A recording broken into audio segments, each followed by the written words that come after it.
Mitchell wants another three, and he finds it. And you want him to play football, Grant.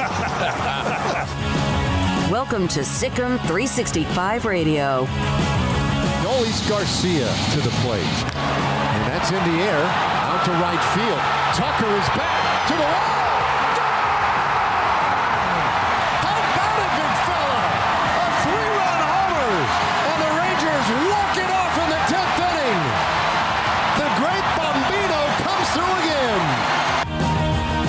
SicEm365 Radio is presented by IdealMRI.com. High-quality MRIs for $497 or less. IdealMRI.com. Your health is important, so is your budget. Doncic, look at Rondo right in his grill. They double. Porzingis along the drive, finishes against Leonard.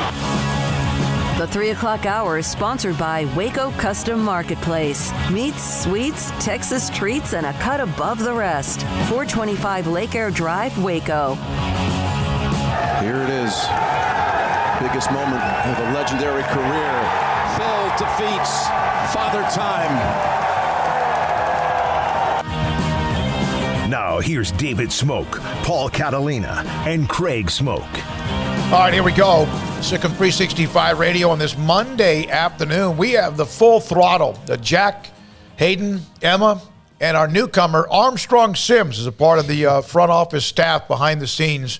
Armstrong, you can bring the microphone to you. I don't know if you have enough energy to talk to us or not, but Armstrong's been on a sabbatical. Went on one of those trips to Spain and hiked the mountains. Oh, I wish.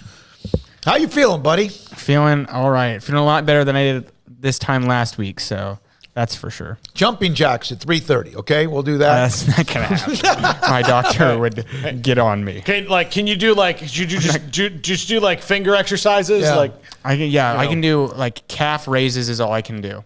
Against the wall? Anything that engages the core at all is like painful. So that like can you walk? Like do they want you to walk and stuff like that? Or Yeah. Okay. Is this similar to broken ribs? But like a week ago, I mean, like last Wednesday, I went around a walk around the block, and I was exhausted. Yeah.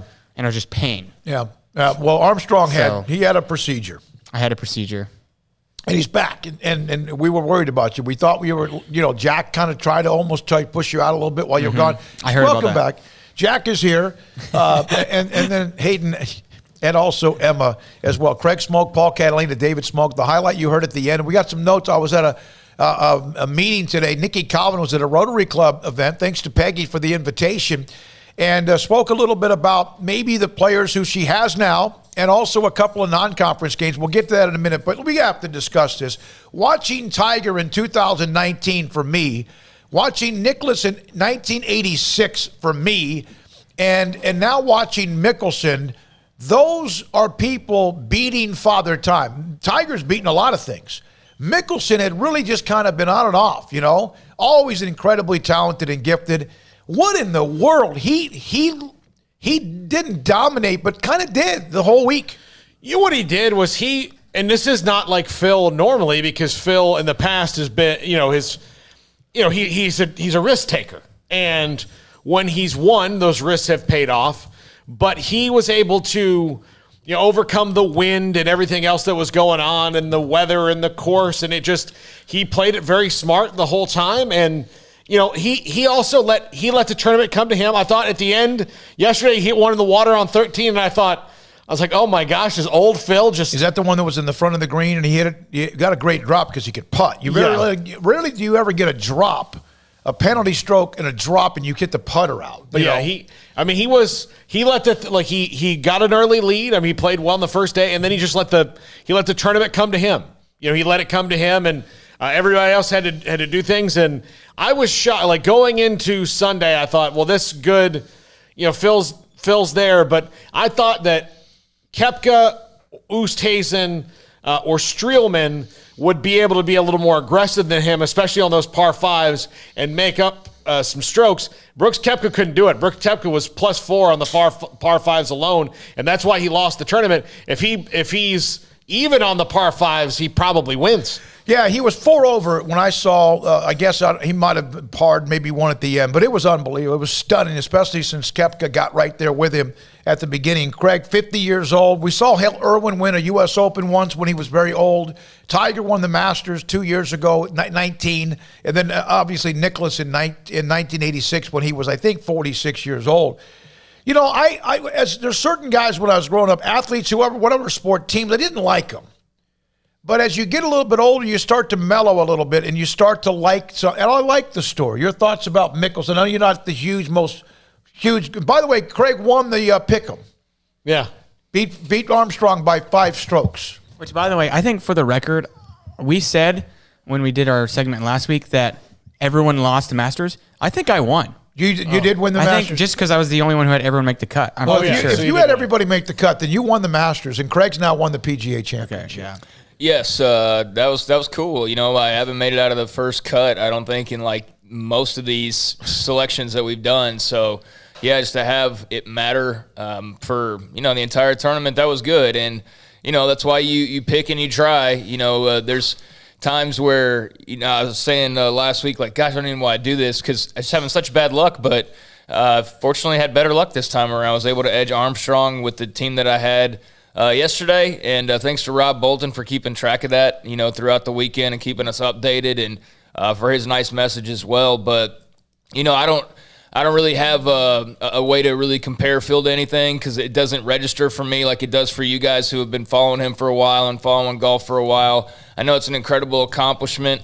You know, it's just amazing to see somebody go out there and dominate the way that he did when he was like, I think it was Rob even said on Friday, like, hey, nobody's picking Phil, you know, and nobody was even thinking twice about it, but yet here he is. He goes out and just crushes it. So, you know, congratulations to him. It's a great moment in sports. It had everybody in the sports world kind of buzzing yesterday in a positive way, which was nice and refreshing.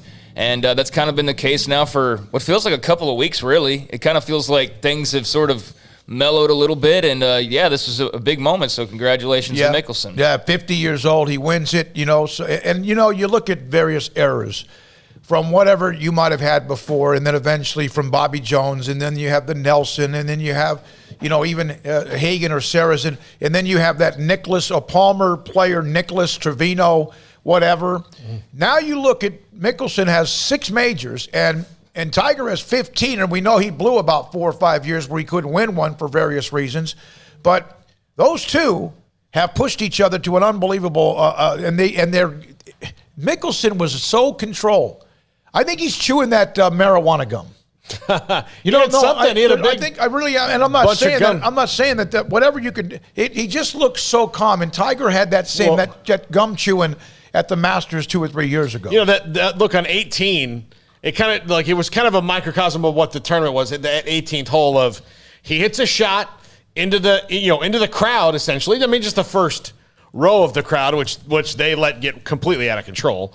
But hit a shot in the first row of the crowd. Then his next shot, his approach on 18 to win the golf tournament, he just knocked it stiff. Yeah, it was over. There was a time in Phil's career where if he had done that on 18, he might have still won the tournament. But you know, when it threw up the graphic that said 3 putts to win the tournament, he would have used all 3. Yeah, he would have. But it just shows he was very calm and on 17 though, did you hear his brother saying you don't have to be a hero here? Yeah, when he was in that junk, that high grass, and he still was able to chunk it out far enough. And I'm like you, Smokey. You and I, you know, kind of have the same fandom when it comes to golfers, really, especially with Tiger Woods. But I've never been a big fan of Phil Mickelson, and he always kind of rubbed me the wrong way. But look, when a 50-year-old dude wins a major, I mean, you got to celebrate that. No, that was great. Like whether I, was a fan of his or not, and my favorite golf story of all time is what Tiger did at the Masters when they were paired together when Tiger was, 22 or 21 years old and broke Phil mentally. But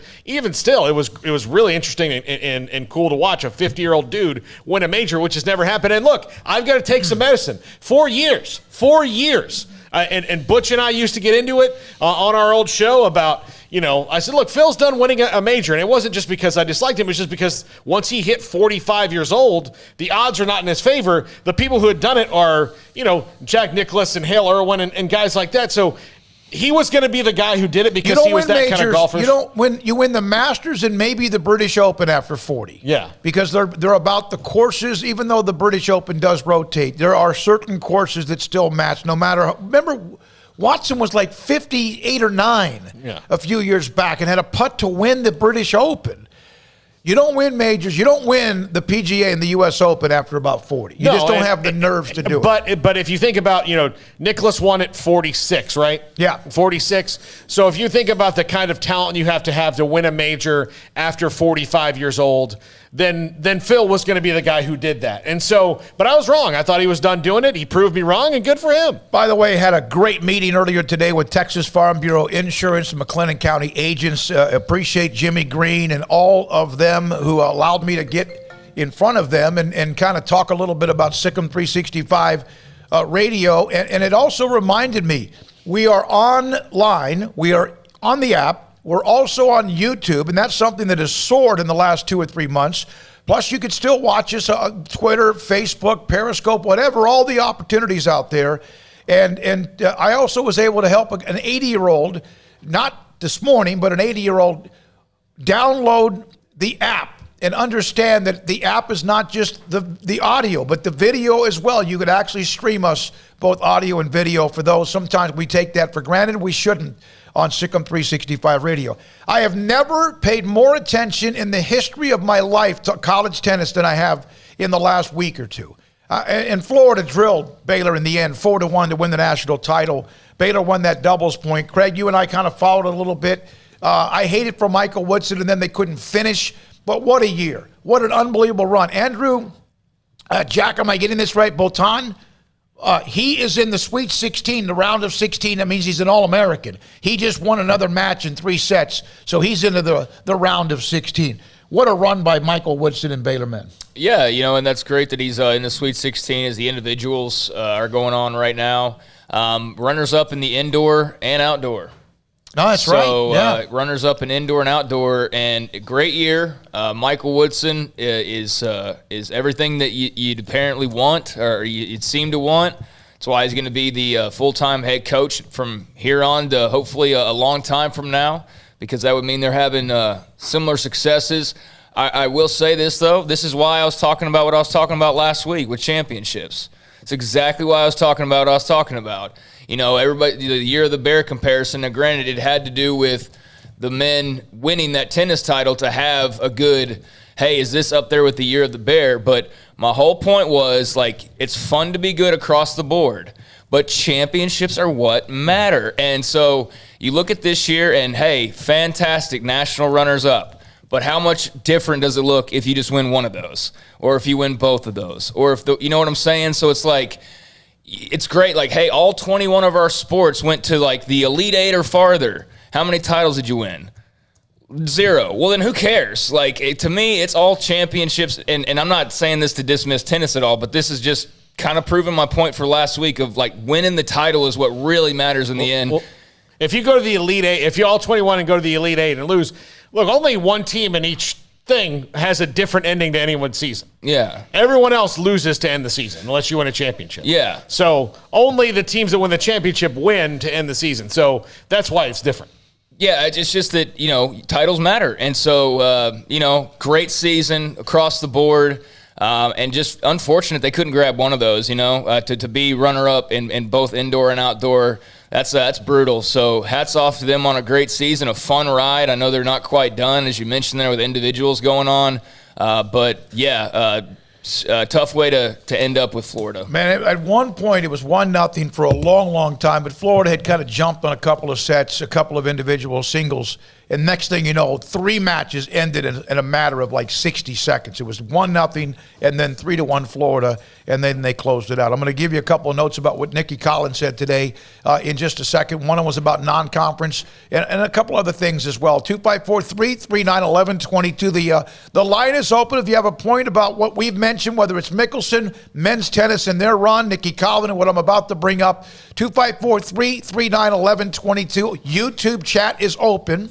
And so is the text line and that same number, brought to you by Riverbend Liquor and Wine.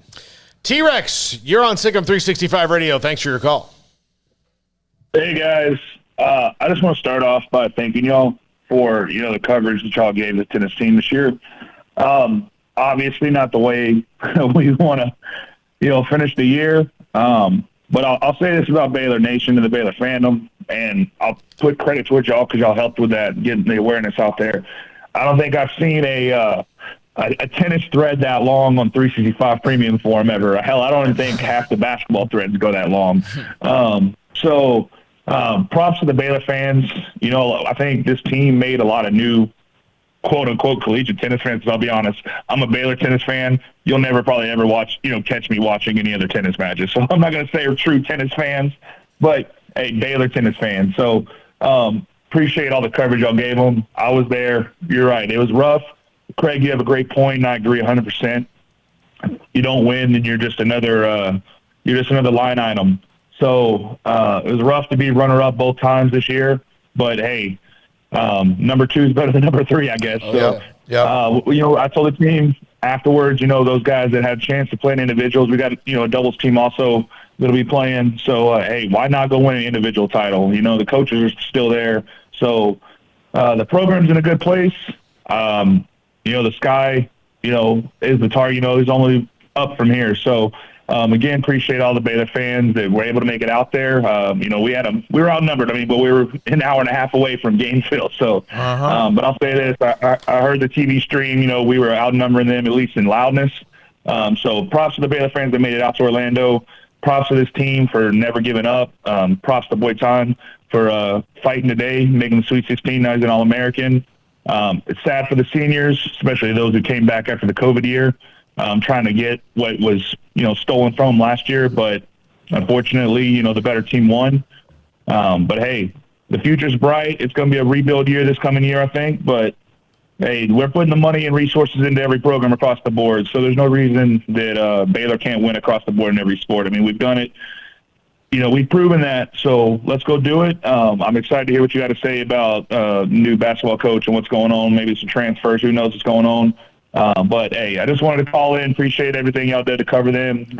What's in a great coach, great program, great players. So, Sic'em Bears, and I look forward to y'all's coverage when they start playing fall ball and then the next spring. Sic'em Bears, I'll see y'all later. Hey, T-Rex, you're a crazy, great fan. Flying to Orlando, turned it into a weekend, not a bad deal in Orlando, and watched them play for a national title. It was an incredible run for Michael Woodson, and Boyton, again, is in the round of 16, which also then means he earns an All-American. Now, Nikki Collins today, a couple of notes she mentioned. I don't know if she was supposed to, but she did mention, although it has not been yet released, but I can tell you this. Michigan and Louisville appear to be a couple of teams that they will play in non-conference. I don't know if it's home or away. I don't think these are home and away type of situations. I don't know that either, just based on, again, what she said. And there is going to be what appears to be a tournament, a trip that could be in Cancun. She also mentioned that her scheduling philosophy will be slightly different, that she does like more of the home and away, which Baylor's done, but there's also on occasion been, I don't know the examples of which that's not been the case. There are probably a classic or two. That might, obviously, Cancun would be a classic. So that's part of the schedule. So look for games against Michigan and Louisville whenever that is officially announced. Number 2, I saw this today on my line that Chloe Clardy, top 25 player, class of 2023, she was one of those offered by Nikki Collins and her staff at Baylor, high school player. I saw 2 or 3 others offered. So the offers are starting to get hands on information. They basically, when they arrived at Baylor, none of the stuff you would have on recruiting that you would normally have, all that's gone. That was all gone, wiped out. And so they're playing catch up, no question about it. Now, you've asked about the transfer portal. They're working it. I can't tell you about who they're working. I don't know that, but they're working it. Number 2, as far as the names we've told you about, this still is fluid because the transfer portal can be open until like the end of June. That's probably going to be fluid all the time. But of the names of the players, and you've heard some of these before, and I think Brian's even reported these as well, but the names of the players who appear to be locked in and coming back, things can change. Nalissa Smith and Queen Egbo, this is not breaking news. Sarah Andrews, Caitlin Bickle, Jaden Owens, Jordan Lewis, Camaria McDaniel, the young lady from Penn State. Now, on the Moon Urson front, that's not a done deal that she's not coming back to Baylor. There is still a door that's slightly open, but again, the player, a body you can replace. I'm not saying you can just replace the talent, but a body you can replace. The person that Moon Urson is someone you would miss as well. So those are some notes as well. We'll go back to the calls here in just 1 second. There's one other note. She made this comment about the difference in the WNBA about coaching. It obviously is professional. You could get on a plane and fly to go see whoever it is, right? You get on a plane, go fly to wherever somebody is as a free agent. She talked about recruiting Odyssey Sims to come to Atlanta. And you can just get on the plane, take them to dinner, do whatever you want. It's pros. In college, you can't. She wanted to get on a plane and try to go find and talk to Miriam Dowda at Arkansas, but you can't. Compliance, you just can't do that. So those are things she's getting used to compared the free agency as a pro and free agency with the transfer portal as well. I think you'll probably see a little bit of movement. I think the staff, and she mentioned this with a local TV station or two, probably by the middle of the week you'll have that staff lined up in domino effect. She doesn't like to be called Coach Colin. That's her husband, who coached for 35 years. It's Coach Nikki Collin, Coach whatever. But she does not that she doesn't like it, but that she's not that kind of, she's used to that being her husband who coached for 35 years. So those are a couple of notes when it comes to women's basketball. Paul? All right, Greg in Waxahachie, you're on SicEm365 Radio. Hello, Greg. Oh, wait, my fault. Sorry. Hey, guys. Hey, man. Greg again. All right, gotcha, Hope Greg. y'all are okay on this mighty fine day. I got a couple of questions that I know you three will have the answers to. First of all, do you think now that Hayden Kettler this weekend hurt Baylor's momentum in the big postseason Big 12 and NCAA tournament? You guys, I have no idea. You're talking about baseball? Yeah, he's asking, I guess, did Hayden Kettler hurt their chances? Is that what you're asking? Uh-huh. Okay. Yeah, I mean, I don't know. I think they're still going to be in the tournament. So, you know, I think they're all right. I think they'd be nice if they won. It'd be nice to win a couple games. Yeah, so I think they'll be all right. Yeah. I hope the Bears make the Omaha this year. Another question I have is, when will the women's basketball coaching staff be completed and finalized? I just answered that question.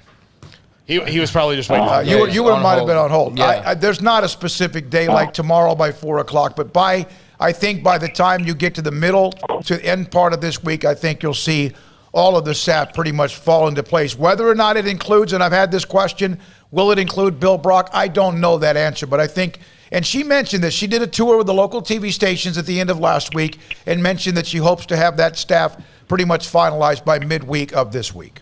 All right? I trust Nikki Collin to put together a great team of assistants. The other coach before her, I think her name was Kim or something. She had her staff gifted to her. Collin is having to build up the team staff from the ground up. Finally, guys, I want to ask whether you think Mike Woodson was the right hire for the men's tennis head coaching position. I think he's a good fit for the culture, but he should bring in some assistants like John Isner or Rafael Nadal to help build credibility, in my opinion. Greg. Also, thank you. Go ahead. Yeah. Also, I want to thank you for them coupons to the Fuddruckers. That was good eating. Good out, Greg. All right, Greg. Right. Greg's now become. Oh yeah. Yeah. Shut. Yeah. Greg, he had maybe today. You know, without on purpose, the way he talks on purpose. I hope that's true. But he had a couple of questions as far as Michael Woodson, the right hire. That's not even a question. Of course he was. He came in under the circumstance he came in under. It was not easy. Not easy to. I mean, granted, the roster was well set and all that, and he knew all the players. But the circumstances to be you're the interim coach after what went on with Brian Boland, that's tough.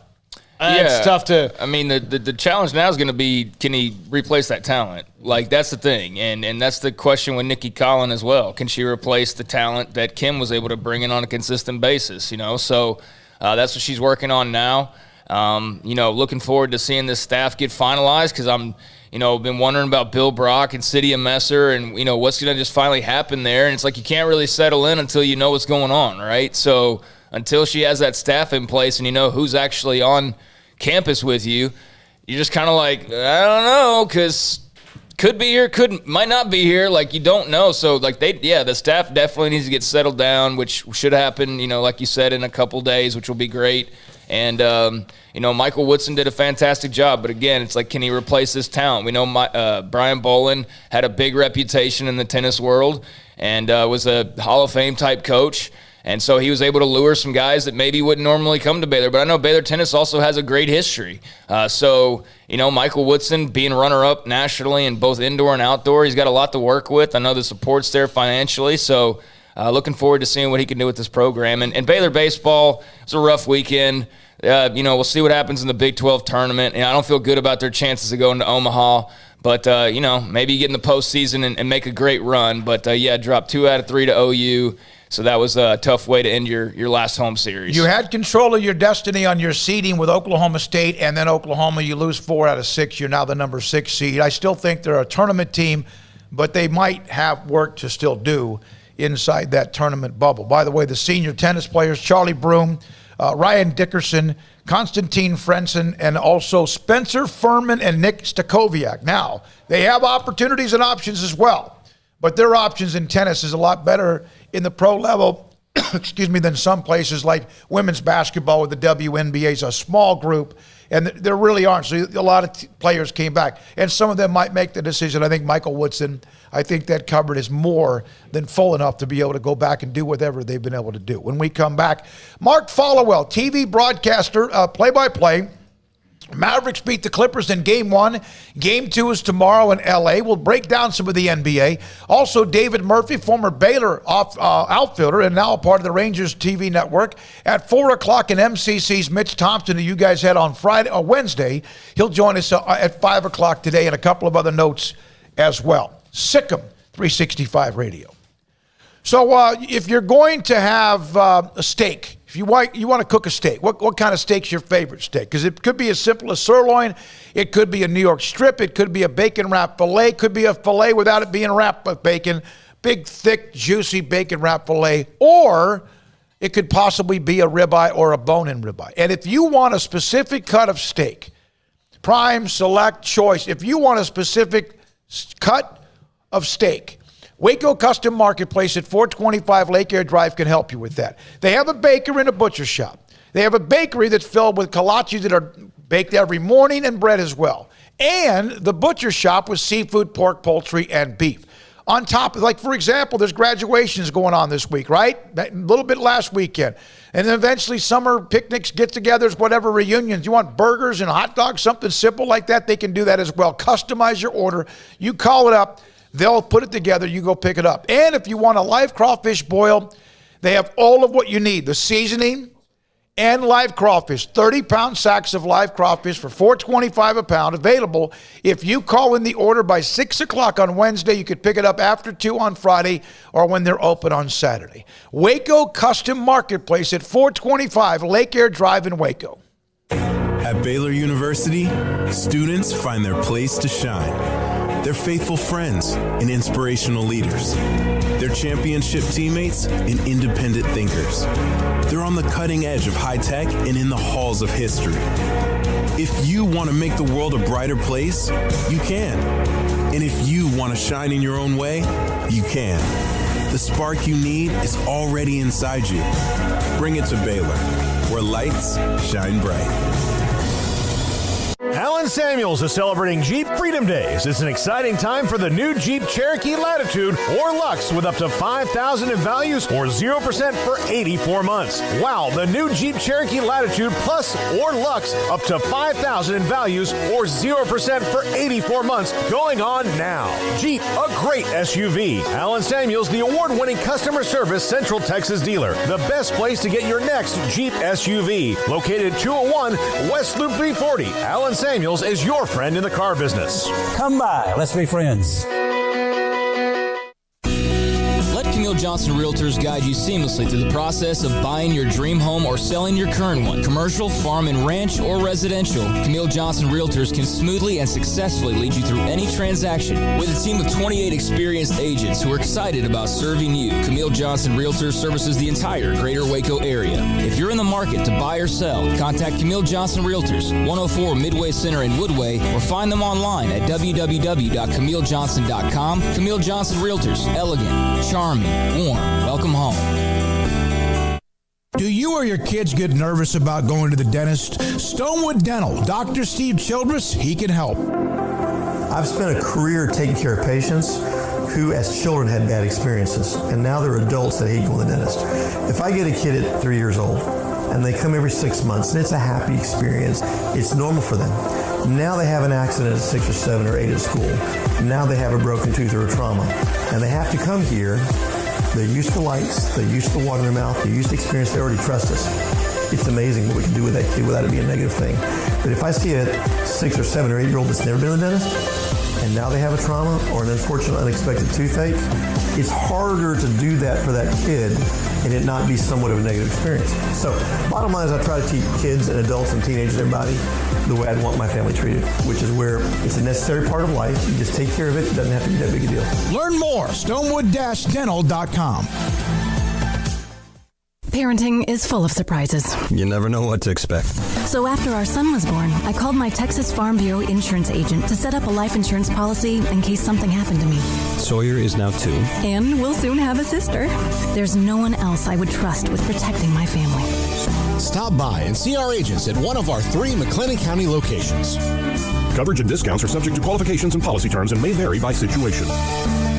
From the first workout to the last practice, sports is an incredible challenge.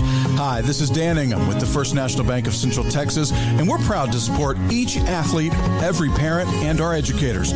From families, small businesses, to the biggest industry, we're here to help. With remarkable products like First Free Checking, we've got banking ideas that fuel big dreams. The First National Bank of Central Texas. Familiar faces making local decisions. Member FDIC, Equal Housing Lender. This is SicEm365 Radio. Text us at 254-339-1122. The SicEm365 Radio text line is sponsored by Riverbend Liquor and Wine, with the most extensive variety of craft beer in Waco.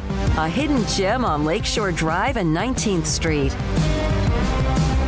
All right, here we go. Game 2. Mavericks and Clippers will be tomorrow night.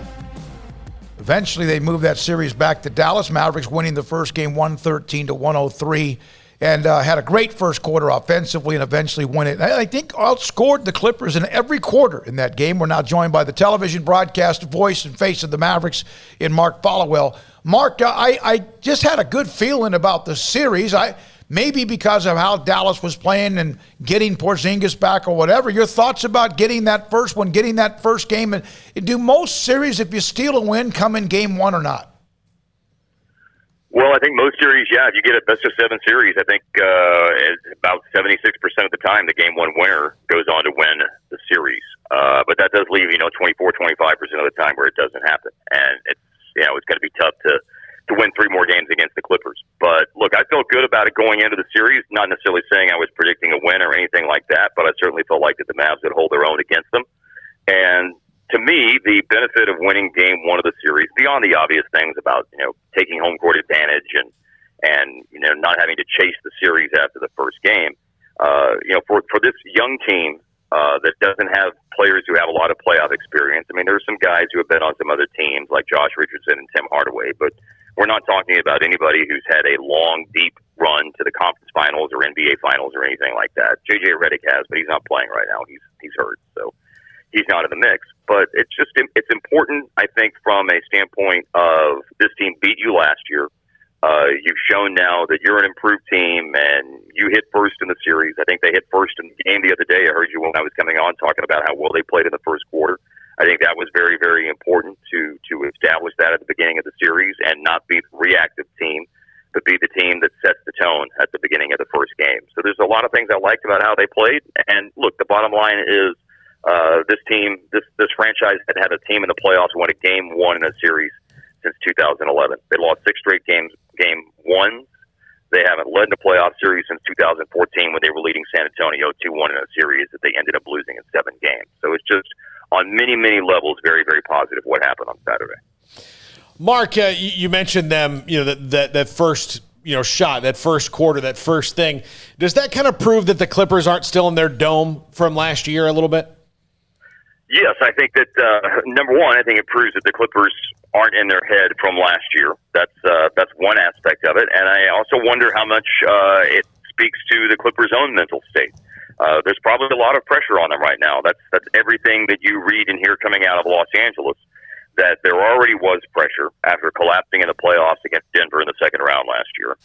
And basically playing an entire regular season of, well, it really doesn't mean anything because what you need to do is be successful in the playoffs because that's what the team is constructed to do.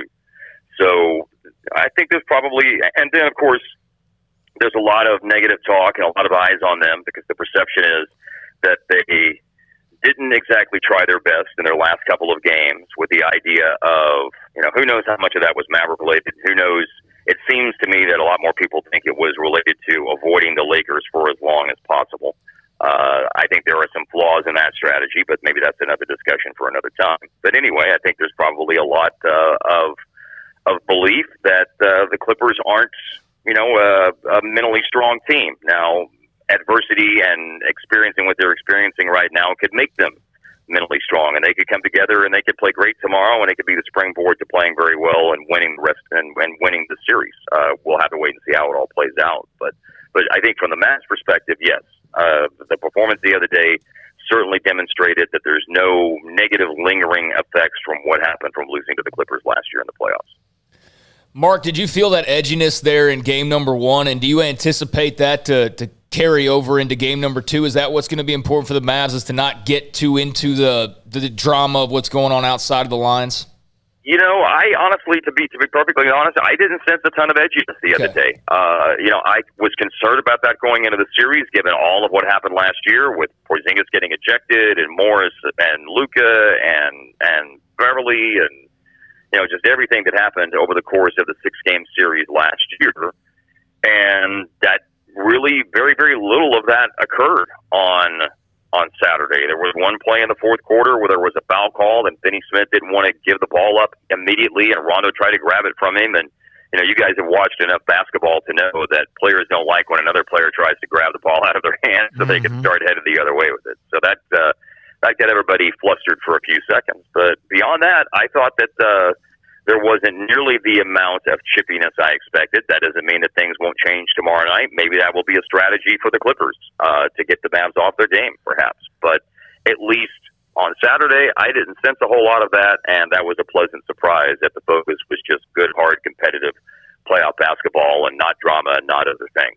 So, it's the playoffs, so of course I'm sure that won't last much longer, but at least on Saturday I was very pleasantly surprised that it was just a well-played, hard-fought game between two very good teams.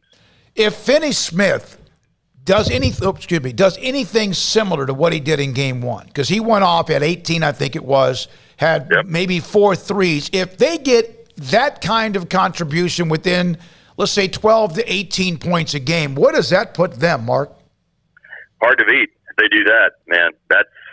If they get production like that from a player who's not counted on to score, and he continues to play the aggressive, hard-nosed, competitive defense that he plays all the time. Now, that doesn't mean that you're going to stop people that are the talent level of Kawhi and Paul George. I mean, we say on our telecast a lot of times when shots are made that it's good defense, better offense. That's life in the NBA. So the main thing is Dorian, though, just has to make those guys work for everything that they get.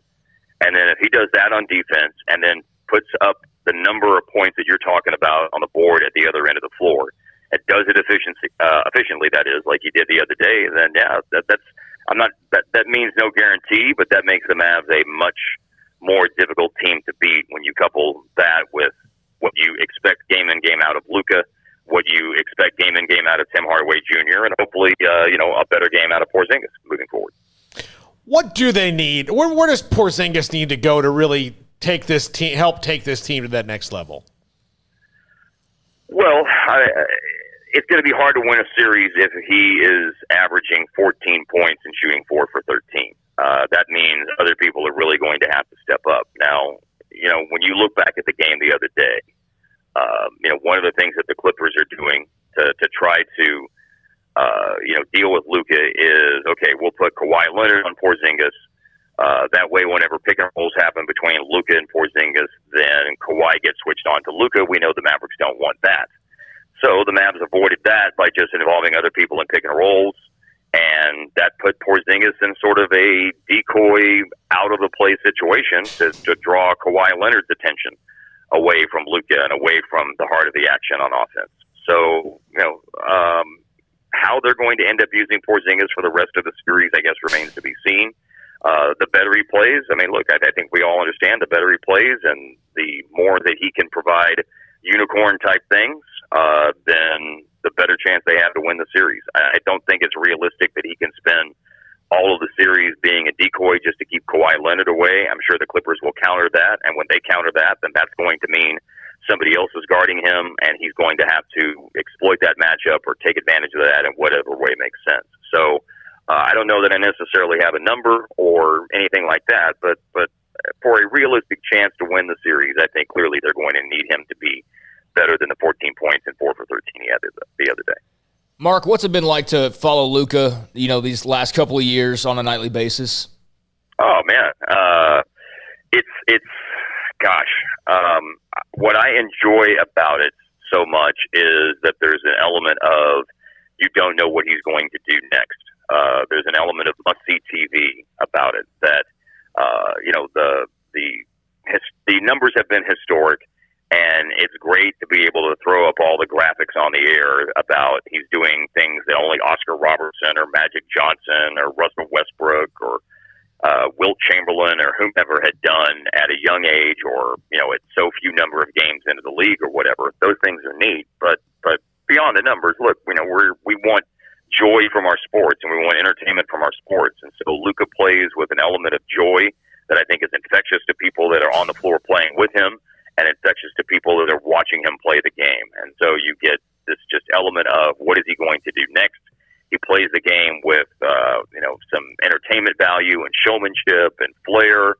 And there's just a lot to like about him from all of those regards. So I guess, when I think about what it's been like to watch the first 3 years of his career, the fact that he was so ready to immediately jump in and have success, when obviously a lot of people doubted, how is this guy going to go from 18 years old at Real Madrid to playing and having success in the NBA?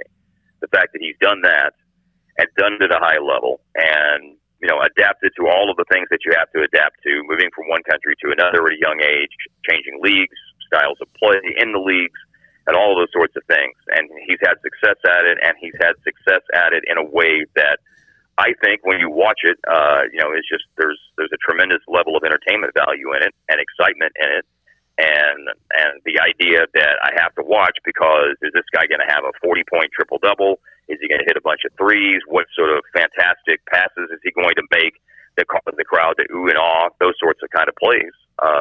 That's I think the reward of getting to watch Luka up close on a night-in, night-out basis like I do. Mark Followell, Mavericks TV play-by-play. Rick Carlisle's a championship player, championship coach. But it's kind of amazing, and he's kind of been through this latest rebuild, but they have not won a playoff series since they won the NBA championship. It's been missed playoffs or first-round exit. Is there any, you hear that word pressure, is there anything to him feeling that this team needs to get out of the first round, even though they are technically a 6 seed compared to or against whoever the Clippers are, the 3rd seed? Well, last week, a question along those lines came up to Rick in one of his pregame Zooms, one of his post-practice Zooms, I guess, last week before the series got started. And he said, I've been getting a lot of questions about pressure to win a series. And he said, hell yes, there's pressure to win a series. And we want pressure. We like pressure. We want to find a way to make pressure our friend because ultimately, we don't want to be a team that hasn't gotten out of the first round in 10 years. We want to get out of the first round, but we want to do a lot more than that. We preach championship habits and championship mindset as an organization, and that's kind of what our goal is year in, year out. Now, there are some years when clearly that's not a very realistic goal, but I do think that Rick, obviously does it. I don't think he feels pressure from a anything like a job security standpoint, anything along those lines. I think Rick is just a guy that's in it to win it at the highest level, and he's driven, and he's been a part of success, as you noted, as a player and as a coach. And I think that he badly wants to bring the organization back to the level that he had them at 10 years ago. So the pressure that he feels, I think, is just the pressure from a guy who has a tremendous internal drive to be the best that he can possibly be. And as I said, he's in it to win it at the highest level. So, he doesn't want to accept mediocrity or anything along those lines. But I don't think it's pressure or anything like that in a hot seat kind of way or negative kind of way. I think it's just the pressure of we hold ourselves to higher expectations around here, and we're doing everything we can to meet those expectations. I thought when Kawhi Leonard arrived in L.A. that he would bring a toughness to them, that meat potatoes type Greg Popovich and what he did in Toronto mentality. Right. Has he been able to do that with them? Oh, that's a great question. Not seeing them day in, day out, I don't know how qualified I am to answer that, just kind of watching it from a distance. I would say the jury's still out on that, to be perfectly honest with you. I guess at the end of the day, I'm not trying to avoid the question. It's just probably a little harder for me to answer not being there all the time and being around them. But the best answer I suppose I would give is we won't know the answer to that until we see what they do in these playoffs. And given their catastrophic exit last year, then to that point, clearly he hadn't brought that sort of meat and potatoes toughness that you're talking about to them. And whether or not he's brought that to them this year remains to be seen based on what happens in the rest of this series and if they advance the remainder of the playoffs. But, I guess that's kind of harsh to say that you're judged on championship or bust. But, look, they put a team together and made a lot of trades and gave up a lot of draft capital and brought in veteran players. I mean, this is not a young team. I think by average age, as a matter of fact, the Clippers are the oldest team in the NBA. All of their core players are, outside of Kawhi being 29 and Zubac being 24, all of their core players are in their 30s. So, yeah, I think the success of their playoff run will dictate what the answer is to your question about the level of toughness and just that meat and potatoes way of playing. If they have success in the playoffs at the highest level, then the answer to your question would be yes. If they don't, then you would have to say the answer to the question is no. He hasn't had the desired impact on it. Mark, final thing, I was watching the Knicks game, and just to hear, the fans going crazy and just the fans in general, what's it been like to just hear fans and to kind of have some of that playoff feel back, even though it's at reduced capacity in most places? Yeah, well, the funny thing about that Knicks game yesterday is, I'm going to do something I don't do very often, which is kind of be hard on what somebody else is doing from a broadcast standpoint, because I think, we all know that we're all out there trying to do the best we can with this stuff. But I was disappointed in listening to their game yesterday because I thought the crowd was mixed too low. And so it was hard to get a feel for how electric it must have been there in Madison Square Garden. Even with what limited crowd noise we got, just the images and the way everything was going, it certainly seemed like it was great there yesterday. I mean, gosh, it's their first playoffs in 2013, so how could it not be, right? Right. So I hope that some of the sound mixing on some of these playoff games that are on these, obviously we're doing a local telecast on Valley Sports Southwest here in Dallas-Fort Worth, but I hope some of the sound mixing on some of these playoff games is better because I think people are dying to hear that. We've missed that for so long now, and we want to see and hear and feel the energy of a big crowd. That's really important. So in our case, we could certainly notice it whenever they started letting 4,000 people into the games here at American Airlines Center this year. That made a difference from the first 6 weeks of the season or whatever it was that we were playing games here that there wasn't a crowd. And I know the players like it. And now the Mavs games are going to get up to 15,000 people is what they're saying here at American Airlines Center, or somewhere in that neighborhood anyway, when the games and the series shift back to here for Friday and Sunday for games 3 and 4. They're only playing with 6,000 in front of 6,000 people right now at the Staples Center. I think the announced crowd for the Clipper game the other day was 61,17. And when the Lakers played that playoff game last week, it was 6,022 is what the crowd was. So the crowds are still kind of small out in Los Angeles.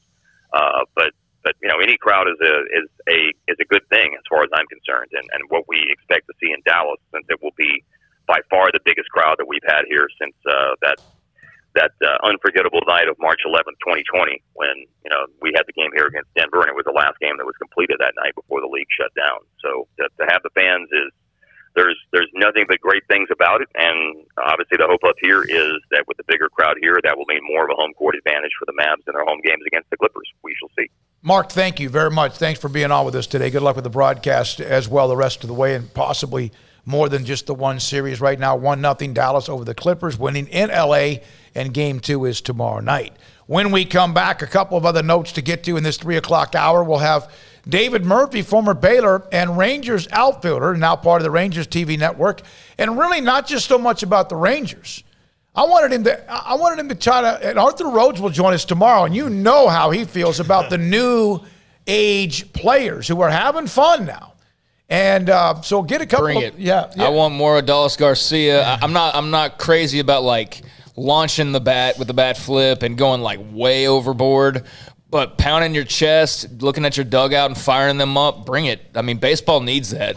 I fully believe baseball is a much better sport when they get to show some passion and emotion. Well, we're going to hear from David Murphy, and tomorrow Arthur Rhodes as well. And then at 5 o'clock, Mitch Thompson of MCC as they're headed to the Grand Junction, Colorado with the College World Series. This is SicEm365 Radio.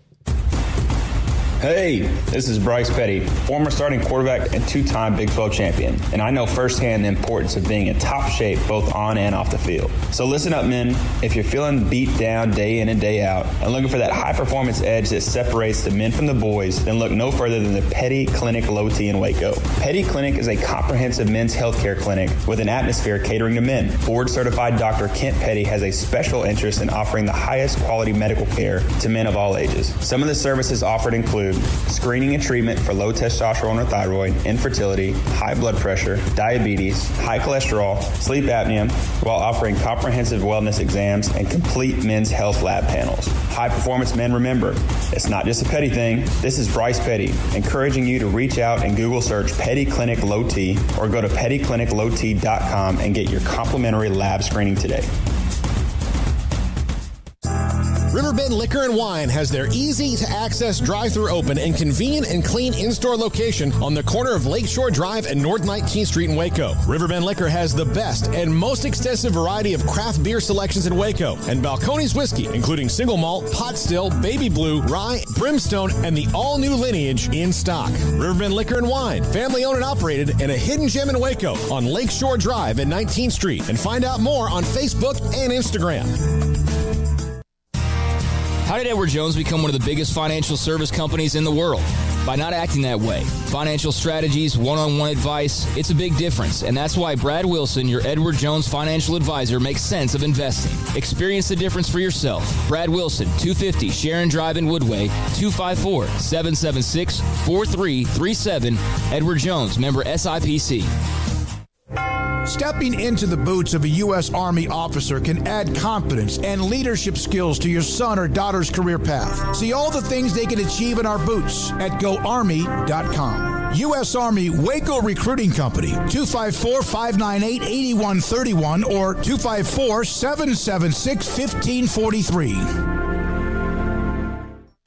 At Ideal MRI, we feel blessed to be part of the Waco community. We're a small family business here in Central Texas. At times like this, the cost of healthcare has never been more important. And unfortunately, significant illnesses and injuries still occur. And that's why Ideal MRI is open and here to serve you through this difficult time. So if you need an MRI, ask your doctor about Ideal MRI. You can schedule online in minutes at idealmri.com or call 833-IDEAL-MRI.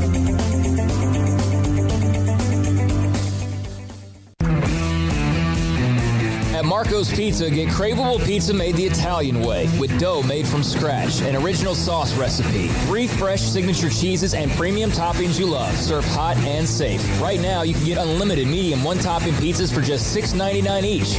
Why stop at just one? Order with your app or at marcos.com for curbside, carryout, or delivery today. Marco's, pizza lovers get it.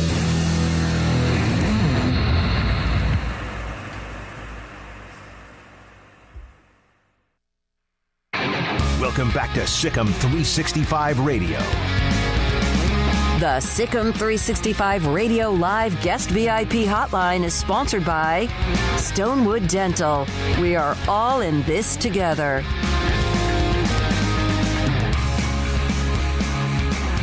We'll get into a story that I read earlier today, and it was written by Alex Scarborough of ESPN.com. Tampering has arrived in college football, and it looks like NBA free agency. We're not going to have much time to get into it now because we're up against the top of the hour. David Murphy today at 4 o'clock. But here is a quote or two. The cheaters just keep on cheating.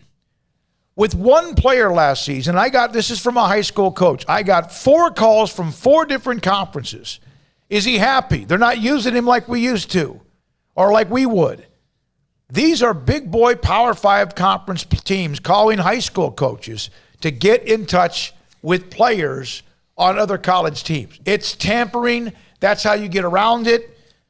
We understand the third party, and now, of course, you have all the influence as well. But it's if you haven't read it, it's in the Sic'em365. I think it's the premium section. It should be in the other one because it's an ESPN story. You can read it. It's really interesting. I sent an email out to about 250 high school coaches about 20, 40 minutes before I left and said, hey, are you getting any of this yet kind of chatter from college coaches to you about players who are playing elsewhere? And I haven't even looked at my inbox on the on my high school website, but we will see if I get any feedback on that. I'm sure. I mean, I don't know why anybody expected anything different. No. Why wouldn't you? I mean, it's just that's how it goes. And like some coaches are not going to do that. Some coaches are. And then you're in a position with a transfer portal where there's going to be a lot more rules on the transfer portal that we didn't even know about yet because you have to see how it really works in its current form. And then you're going to say this, and this. And then, of course, it would help if there was a governing body that could do one thing about it. But some guys said that if the governing body, but the NCAA has not handed down penalties for those who are part of the FBI investigation in college basketball. Hell, Baylor is still waiting to hear from them on their investigation or into Baylor with Pepper Hamilton. David Shaw from Stanford, to go behind another coach's back, recruit somebody on their college roster, whether you go through a high school coach or a parent or a mentor or a street agent, I think is disgusting. And that's from Stanford's David Shaw. So we'll get into that more often in the 4 o'clock hour following David Murphy. And then he's next, David Murphy, former Rangers and also Baylor outfielder on SicEm365 Radio. PettyClinicLowT.com. Dr. Kent Petty can help you become the high-performance man that you want to be. How does he do that? If you feel lethargic, you're not sleeping right, sex drive is not what it used to be or needs to be, and you feel like me, and it's probably in your early to mid-30s at the earliest, testosterone can start to drop inside your body. How do you find out if that's it? It could be your diet. It could be lack of exercise. It could be sleep habits. It could be all of that too. May not be testosterone. But how do you confirm that? How do you get evidence? Get in touch with PettyClinicLowT.com online. You can then call the number in the top left corner or email that's there as well and tell them, hey, I just don't feel the way I used to. I need to get a blood test. I need to get my testosterone checked. David Smoak sent me. Any of that. And then they will set you up an appointment to get your blood work, your lab work, and then Dr. Petty will look at your testosterone levels. 1 out of every 3 men have symptomatic issues of low testosterone. And then if that is the case, he will then put you in a program to help you become the high-performance man that you want to be in many ways, whatever the symptoms, at PettyClinicLowT.com. Y'all listen up. Let me tell you something about group meals from Rudy's Barbecue. It's got all you need for all the folks you gotta feed, smoked meat, sides, and more. There's everything down to the tablecloth, just like the one that you see at the store. At a bridal shower, it's better than flowers. In a long-distance meeting, it'll pass the hours. It'll feed all the cousins at a family function. It's better than potluck at a church luncheon. Next time you need to feed 10 or more, call and order a Rudy's group meal. Next in line. Favor qualified buyer with 4,000 down to 2.9% TTNL extra. See dealer for details. Travel is back, and so are the savings of the Memorial Day Savings Event at Richard Carr. Save $5,900 on 2021 Buick Encore. Drive off in the affordable luxury of a Buick Encore for as little as $258 a month. Or vacation in the spacious comfort of a 3-row Buick Enclave and save $8,500. 100% credit approval is always our goal. It's the Memorial Day Savings Event going on now at Richard Carr. At Richard Carr, we give you more. Southwest Sports Medicine and Orthopedics, the team physician of Baylor Athletics. Our doctors specialize in the diagnosis and treatment of any and all sports-related injuries. Celebrating over a decade of service in Central Texas, our doctors are equipped to handle a wide range of issues, whether it's your foot or ankle, orthopedic spine care, your hand or wrist, knee and shoulder pain, or if you're in need of our arthritis or total joint clinic. Come see us at the new Baylor Scott and White Ted and Sue Getterman Sports and Orthopedic Center. Trust the doctors at Baylor Trust, Southwest Sports Medicine and Orthopedics. Our goal is to get you back in the game. In the market for a quality metal building? Since 1943, Pioneer Steel and Pipe has helped Central Texas residential and commercial customers with metal building design, panel options, building components, and trim options. Pioneer Steel and Pipe's residential line is energy efficient, offers low maintenance, reduces insurance payments, is impact resistant, and carries up to a 45-year limited warranty. In addition, they can also help you find a metal building contractor for your project. Pioneer Steel and Pipe with locations in Waco and Bryan and at pioneerboys.com.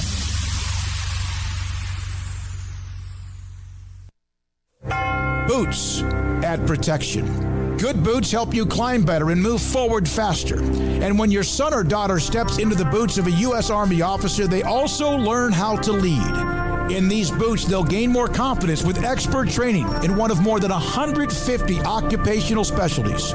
In these boots, they'll stand a little taller and lead a team with diverse backgrounds and areas of expertise to successfully accomplish whatever challenge comes next.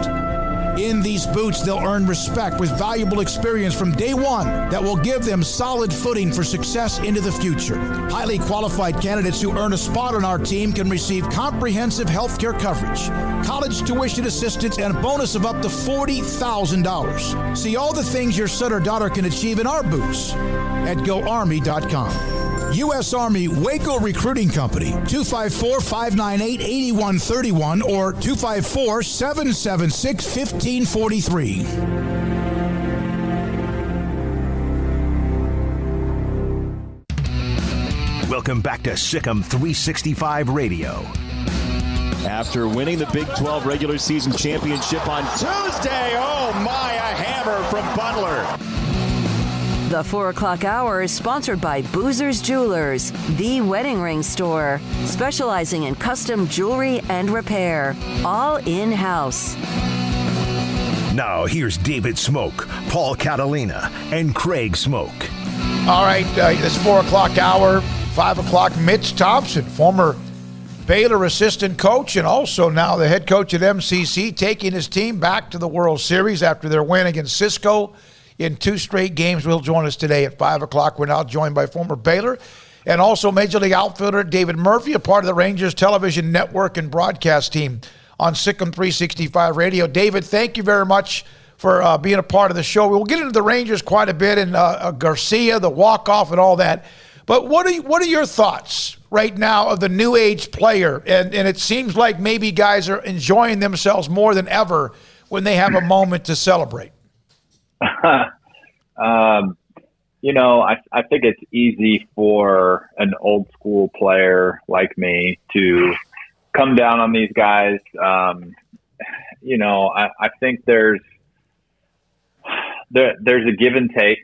While I love the energy that it infuses into the game. I think the moments are kind of what I dissect. If you hit a home run in the 8th or 9th inning with tie game or a close game, and you want to get your teammates pumped up and you want to bat flip, I'm fine with that. What I struggle with is when it's a 8-1 game. It's a solo home run. There's nothing, 2 outs in an inning, nothing going on, and you bat flip or walk in that situation. It's just, I think that may be a little bit uncalled for. So I think more than anything, and kind of it goes back to bringing your teammates into it. If it's a moment where you're getting your teammates pumped up, that can be one thing. But if it's just completely for self and look at me and that type of thing, I think that takes the team element out of what's the most important thing in the game, and that is the team. David, with the way that baseball is going right now, lots of strikeouts. I mean, we've already had 6 no-hitters thrown this year. The Rangers have been no-hit twice. But do you like the way that baseball is going? And did you see that towards the end of your career, a shift in what people wanted or general managers were looking at as far as players go? Yeah, there was definitely a shift, and I saw it personally. The last full season that I played, I was, I had 350 at-bats. I played pretty much every day against right-handed pitching, and I didn't play against lefties. And so 350 at-bats, I hit a little over 280 with 10 homers and 50 RBIs. And, 10 to 15 years before that, as a veteran player, that would have, at the very least, landed me a bench spot on a team in the major leagues. And I couldn't find a job anywhere. So, the game is definitely changing. It's going younger. The high end free agent contracts are so, absorbent that it kind of cuts out the middleman, because, you can bring all these young guys up and pay them the league minimum. And then you got the stars and the studs making, $300 million. So the guys that are kind of right in the middle are the guys that once they get older, they're being phased out a little bit. I'm not saying that there's no truth to the numbers, because they have broken it down well, and the game is very efficient, but it's so efficient that I don't feel like with the strikeouts, I understand that pitching is so good now that everybody throws 97, 98 miles an hour that it's hard to string together 3 hits. So it's hard to score runs off of hitting singles and doubles. So that's why they're going to the home run. So I absolutely understand it, and I love watching the home run, but I also miss just seeing speed on the bases. We don't see a whole lot of stolen bases anymore. We don't see the hit and run happen. So it's a different game. That there's still entertainment value, but just not the same as it used to be.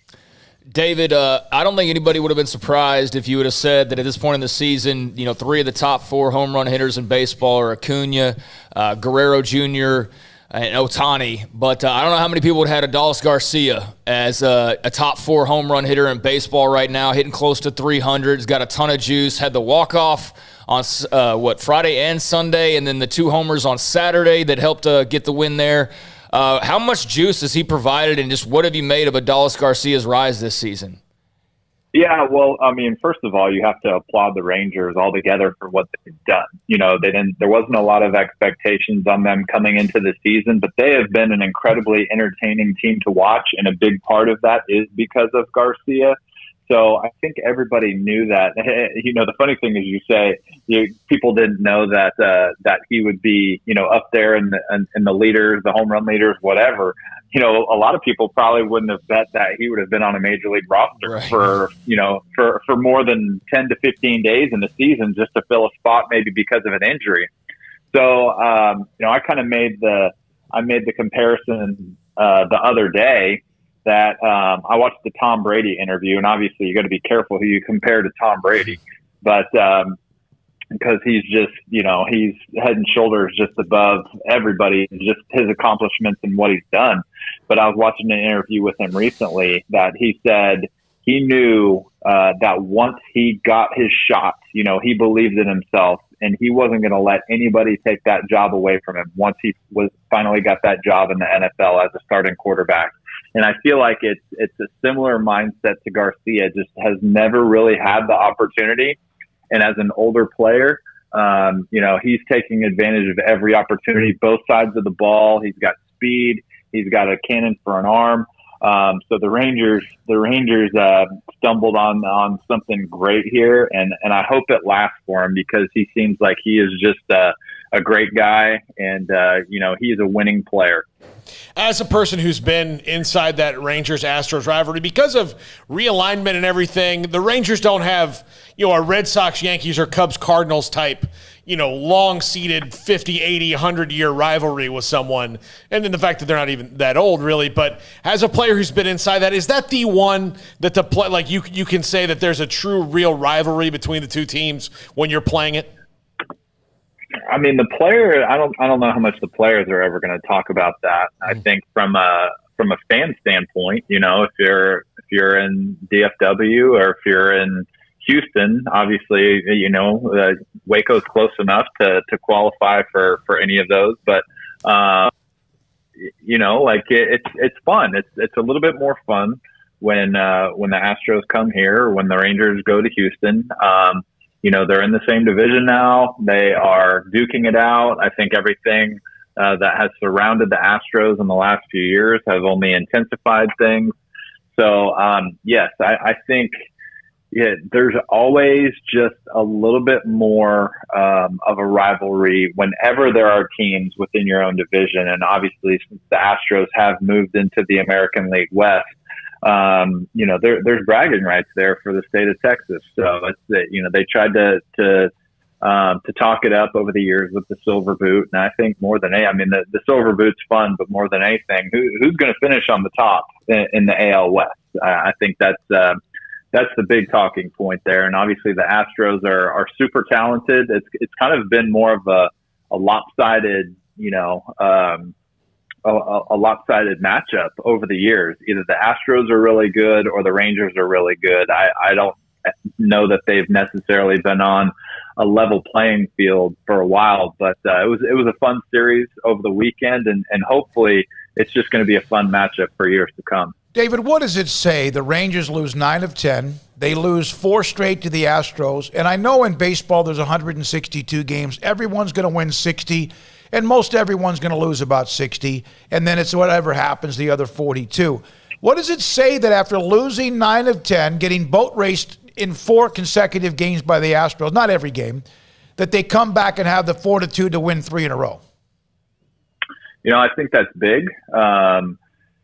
I think it's just a matter of every day you realize how talented you are as a team, but it's not always about talent. It's about how you play together as a team and how you're clicking.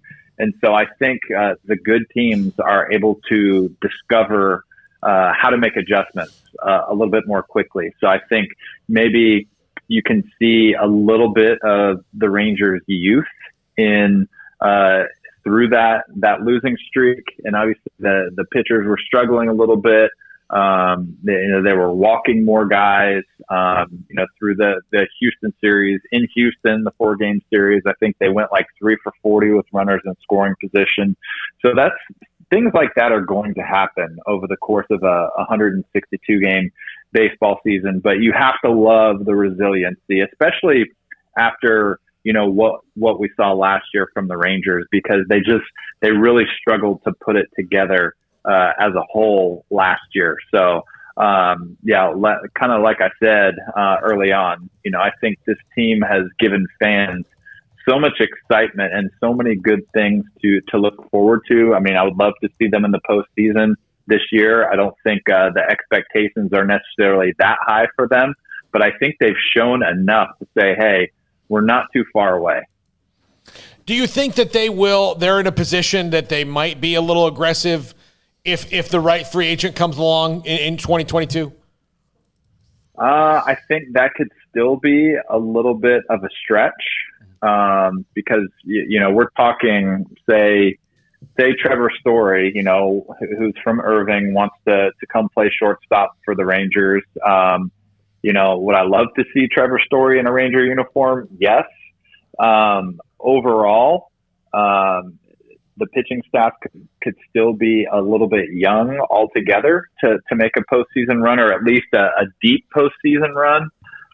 But I mean, I think more than anything, if you look at, obviously, if Joey Gallo's hitting on all cylinders, if Garcia is playing the way he has, Solak has taken a step forward this year. Isaiah Kiner-Falefa is a solid player.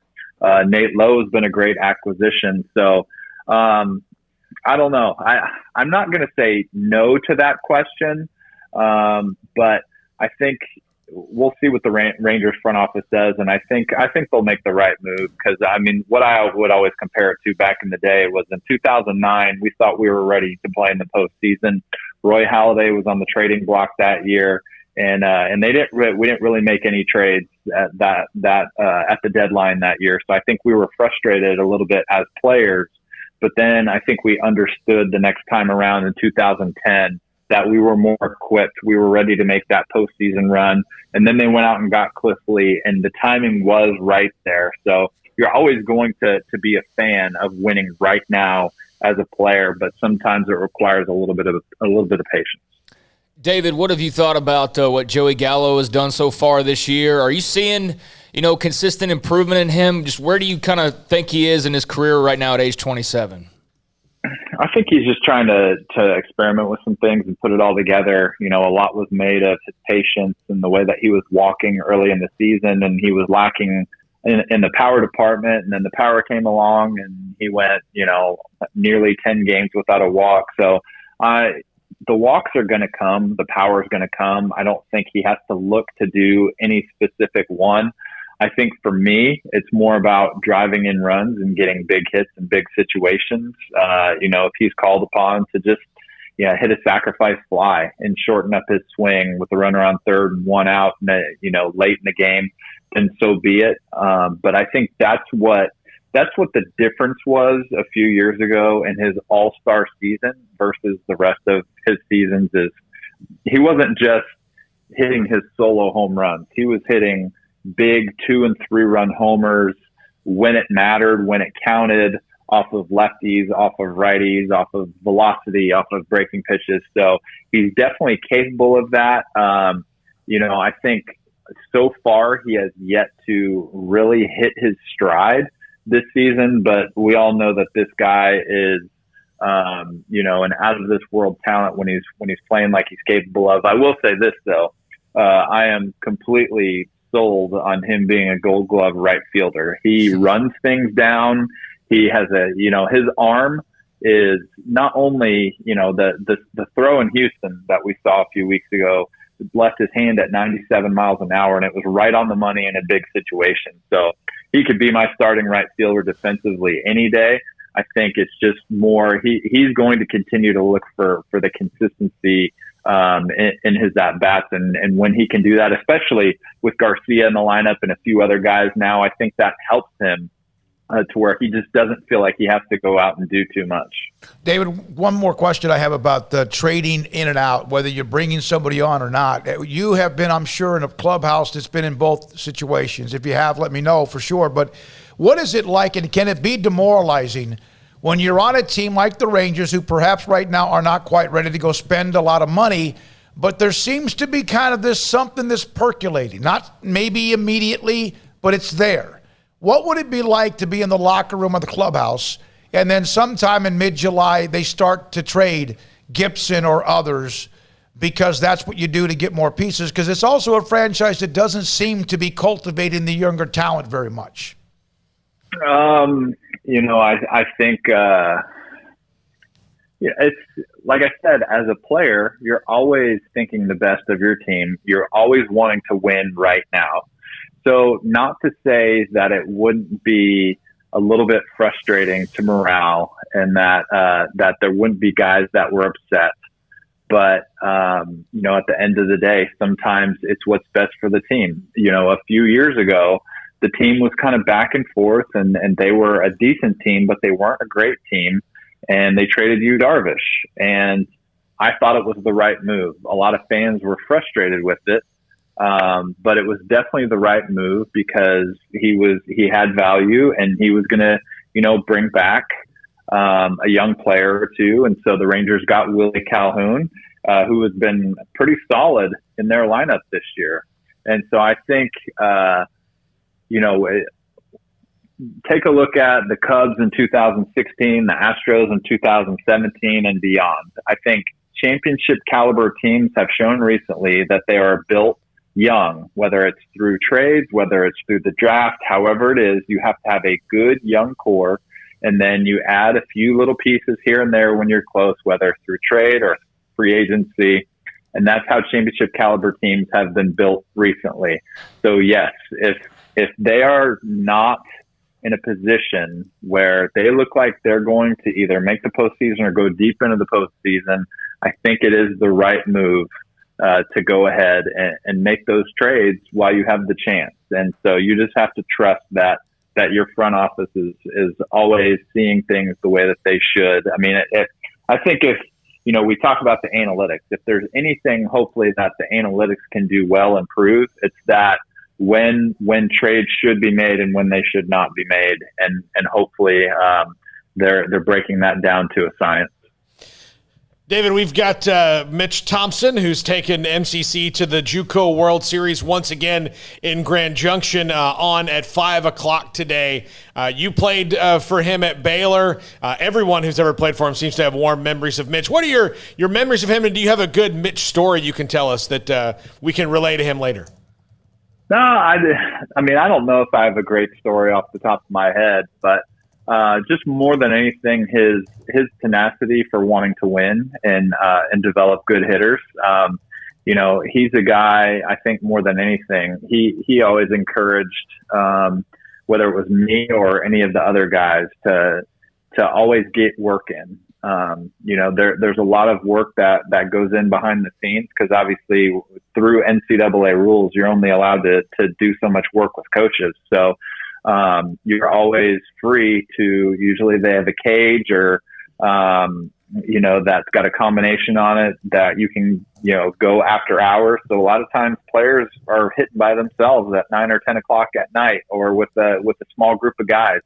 And I think he really drove home the point of, hey, if you want to get better, if you want to be on a winning team, if you want to be an All-American, these are the types of things and the type of work that you have to put in to get where you want to get someday. So he continually drove home that point. And so I think just a lot of the work that I put in over the years, I'll say that he inspired that. And he is the type of coach that would continually lead his team to win championships and play at that level. So just so incredibly pumped for him and wish them the best. David, thank you for your time today. Good luck as you continue with what's going on with Rangers TV. Good luck watching a fun team. Even though they're under 500, they are fun to watch. Absolutely. Thanks for having me. I always enjoy it, guys. David Murphy, former Baylor outfielder and also a longtime Major League player, now part of the Rangers radio network. And he gave scenarios as a former player, an old school player, about the young players and what they're doing now. With the pumping of the chest or pounding the chest or the flips or whatever. I am 62. I don't need to admit, everyone knows I'm old. And I kind of tend to agree with Craig that now there's certain times, but I do kind of like this new wave without being get off my lawn. It maybe for me, it's the young talent as much as it is how they're acting. That it's neat to see the next wave of those great young players, whether it's Soto, Acuna, whoever. I never really had a problem with Terrell Owens doing it in football. Sometimes you just got to pick your spots. It was like, all right, now this is a little excessive. That's the way I feel about it now. I love watching Bryce Harper flip his bat when he's hit a big home run. I love watching those guys do that, pound your chest like Adolis Garcia did the other day when he hit the walk. Do that, absolutely. They do it in other sports. Why are you supposed to be a professional athlete in baseball and adhere to some sort of code of 1875 rules of this sport when you watch every other professional athlete do what they're doing, and what you're doing is tame by comparison? Heck yeah, do it up, fire it up, get it going. Again, you got to pick your spots, and sometimes if you do it in the wrong time, I'm still okay with the unwritten rule of if everybody's cool with it, he gets one near the ear hole. That's just how it goes. Yeah, I mean, I think it's the only sport where there's a certain segment of the fans who want them to act like they're in the military and just straight-faced and like almost not having any fun sometimes. And I don't see what the appeal of that is. I don't think that's really the heart of baseball. I think it is the emotions. That's what's fun about it. And to David's point, I'm cool with it in Garcia's case when you're walking it off against your arch rival and it's a big Friday night game and everybody's going nuts towards the end of the game. That makes all sense in the world. Like he said, doing a solo shot down 8-0 in the 7th inning and you're pounding your chest, like, get the hell out of here with that. Like, that's dumb. That's just stupid to do it in that situation. But in the right situation, it makes for a great video clip, it makes for a great time at the ballpark, and it makes for some fun. And Garcia is definitely providing the Rangers with a lot of fun right now. I loved him, staring at his dugout, trying to get those guys. Like it's almost like it's so tame, and maybe because the Rangers just have a lot of guys who don't really know what they're doing just yet, or kind of like just finding their way. But like if you watch his walk off on Friday night, he's walking down the base path, he's watching the ball go, he starts pounding his chest, and then he starts trotting, and he looks over at the dugout, and those guys don't even know like how to react. Like they're almost like, are we supposed to like get excited or get excited, like get pumped up, and he certainly was, and I loved it, and rode him to a sweep. 2 homers on Saturday, didn't walk it off, but then walked it off yesterday with a base hit. So like he's been incredible. I just hope he can continue it, like David said, because we know how guys, they get through a rotation and then things change. So hopefully he's in this for the long haul. I'll give you an example from 24, 25 years ago when the Rangers were in the postseason. Or making their postseason run, they traded for Todd Stottlemyre. And Todd Stottlemyre was a very average, he was an above average major league pitcher. He was good at times. He wasn't Greg Maddux. But one thing about Todd Stottlemyre that particular team needed was he had energy. I mean, he just like he could fire up the pitching staff. He had a game and it was like late in the 7th inning and he struck out 2 batters in a row and he leaped off the mound and pumped his fist. And I had at that point I'd hardly seen anybody. I'd seen Nolan Ryan throw 2 no-hitters, and everybody ran to him. Like, yeah, I did it. Like, yeah, sure, whatever. But he jumped off the mound in that moment of the playoff chase of a team that had not had any playoff or postseason runs. He was in that, and I thought, like, that's awesome to see. And then you never see it again. Like, I'm watching the World Series for 20 years, and you don't see moments like that too often, guys. That's when they weren't. That's just how it is. I like it. I'm fine with it if it's in the right spot. I love passion. Some people don't show it, but they have it, and sometimes people Mike Trout show doesn't it. Show like Mike Trout doesn't show anything. There's certain people. He's the greatest player on planet Earth, and doesn't need to tell you. As about a guy who has watched a lot of years of a lot of different things and personalities, I kind of I'm using the same names, and you guys can fill in 2 or 3 others. Acuna, Soto. I'm okay with it. I don't think you do it all the time. I think after a while it does become a little bit too much. Look at me, but if it's to help inspire your teammates or whatever at a big moment, I'm fine with it. Well, and it's not like it's all the time. It's like there's something plaguing baseball, although maybe some old heads would think so, but it's certainly not like a controversy of any sort. I don't like the really gaudy bat flips in certain situations. So like Paul and I have both been saying, it's situational. You walk something off, flip that bat, go crazy, pound your chest, do all that. If you're doing it like the 3rd inning up 7-0, then just like go sit down somewhere. Like it's all about the timing and the situation, and there's nothing wrong with it. And it was great to see Garcia get fired up. I just wish the dugout would have reacted in a more excited way, but I think they were a little bit stunned maybe. They're learning that too. They're like, oh, are we supposed to be excited or...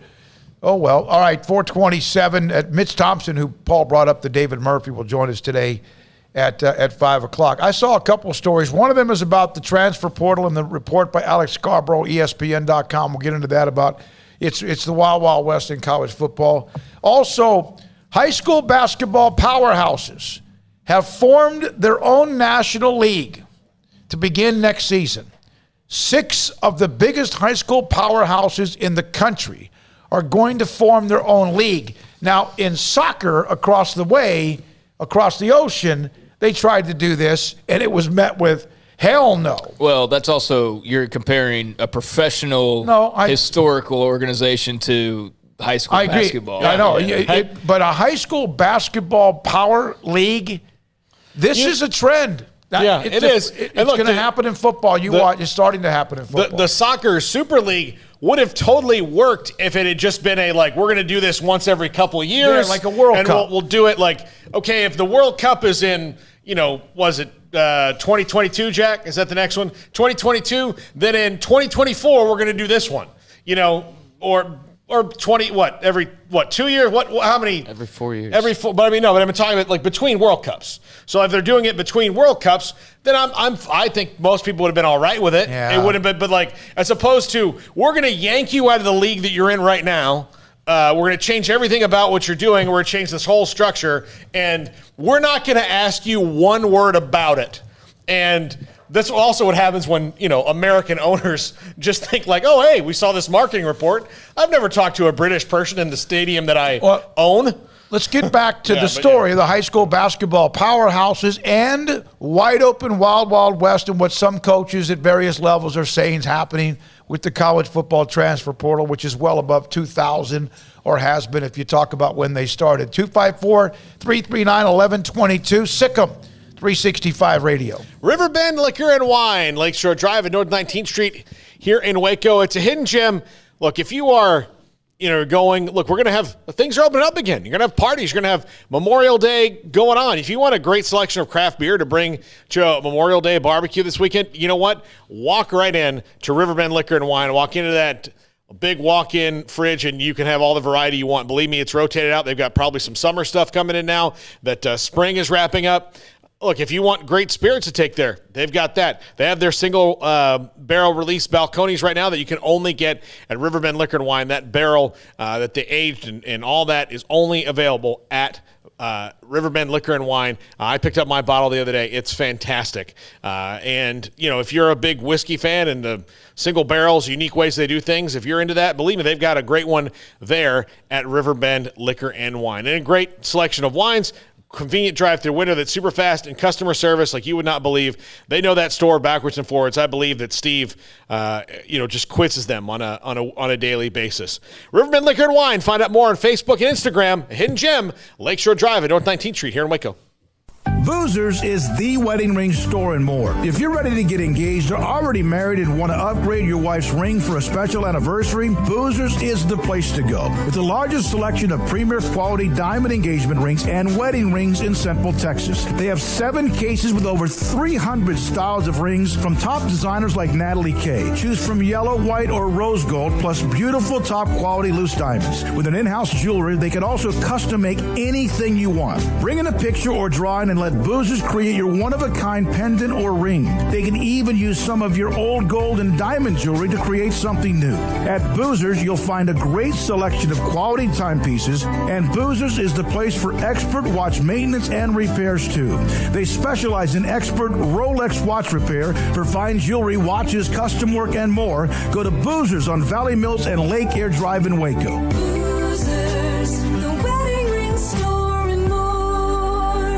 With so many companies and policies out there, it gets so confusing shopping for insurance, and I never know if I'm getting the policy that's right for me. Luckily, I met the team at the Niche Group Insurance Agency. With the Niche Group, you can go to one company and get access to coverage options from many insurance carriers, and you get to speak to a real person about your specific coverage needs. With the Niche Group, I know I'm getting the right coverage at the right price. If you need insurance, talk to the experts at the Niche Group at 1-800-258-8302.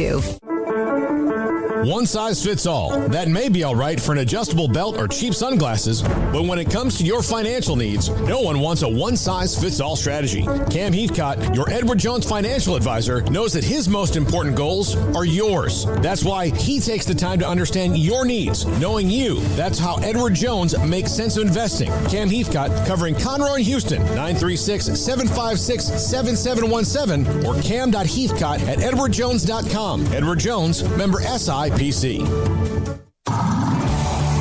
It's time to fire up the grill, heat up the oven, or get that deep fryer going to enjoy the top quality products at Waco Custom Marketplace. Order 30-pound sacks of live crawfish by 6 on Wednesday. Pick up on Friday afternoon after 2 or Saturday. Enjoy the weekend. 30-pound sacks of live crawfish available right now for $4.25 a pound. Find all the crawfish boil ingredients you need, including red beef potatoes, sausage, corn cobettes, and Louisiana boil seasoning. Make your order for live crawfish by Wednesday at 6. Pick up on Friday after 2 or all day Saturday, and enjoy the weekend. Waco Custom Marketplace, your home for fresh baked kolache, cinnamon rolls every day. Butcher shop to cut your steaks the way you want. Fresh seafood, summer sausage, boudin, house-cured and smoked bacon, spices, seasoning, soup mixes, and more, and weekly gift boxes for any occasion. Waco Custom Marketplace, 425 Lake Air Drive in Waco, or WacoCustomMarketplace.com.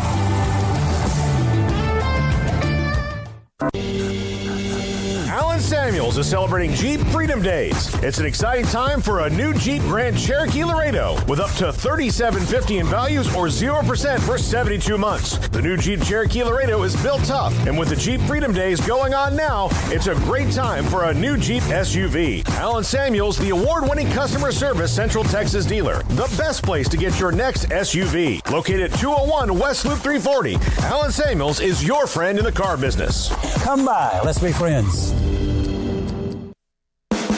Welcome back to SicEm365 Radio.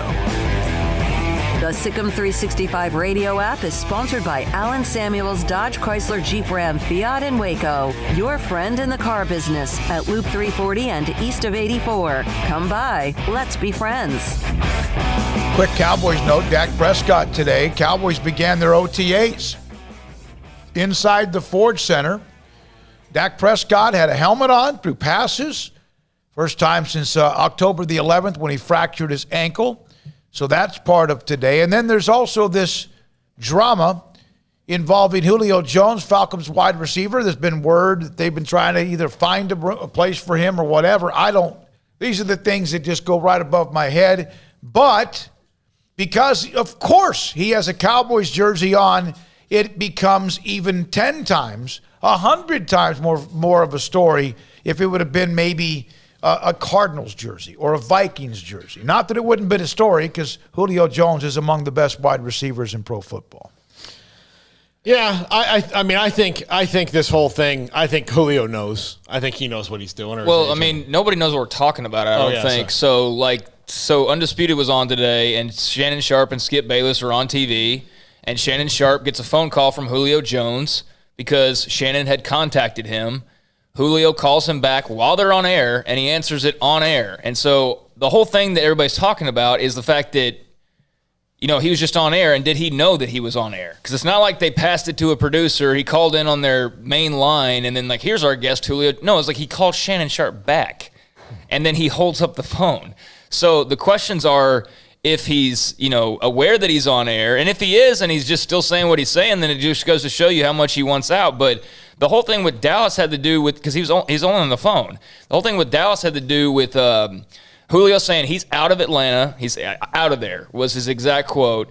And they had asked him, straight up, do you want to stay there? He's like, I'm out of there. I'm out of there. And said he doesn't want to go to the Cowboys. He wants to win. And that was the big controversial Cowboys remark, because Shannon had said something, smart ass or whatever about if you want to win, you don't go to Dallas. And he's like, no, basically he agreed with him, I don't want to go to Dallas because I want to win somewhere. So that was the whole thing that we're referring to. And so basically everybody's wondering, A, did Julio know he was on TV, live on speakerphone?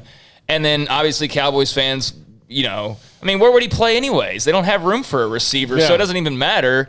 So they just that goes to show you right there, Julio even being talked about with the Cowboys, how much people just cannot not talk about the Cowboys. No, that was I was saying. They have no space for a receiver. No. I don't care how good Julio Jones is. So, you'd make it work if you traded away your 2 and your 3. I can't even think of their names right now, but still it'd be him and CD, or you'd have to trade CD Lamb and Michael Gallup. Oh, no, stop. Well, no, that's what I'm saying. That's not even enough. Well, yeah, okay, that's exactly. Yeah. So, you don't even have room for him. That's the whole thing. It's just they brought Dallas into them, and the thing is, you may not have to trade them to the Falcons.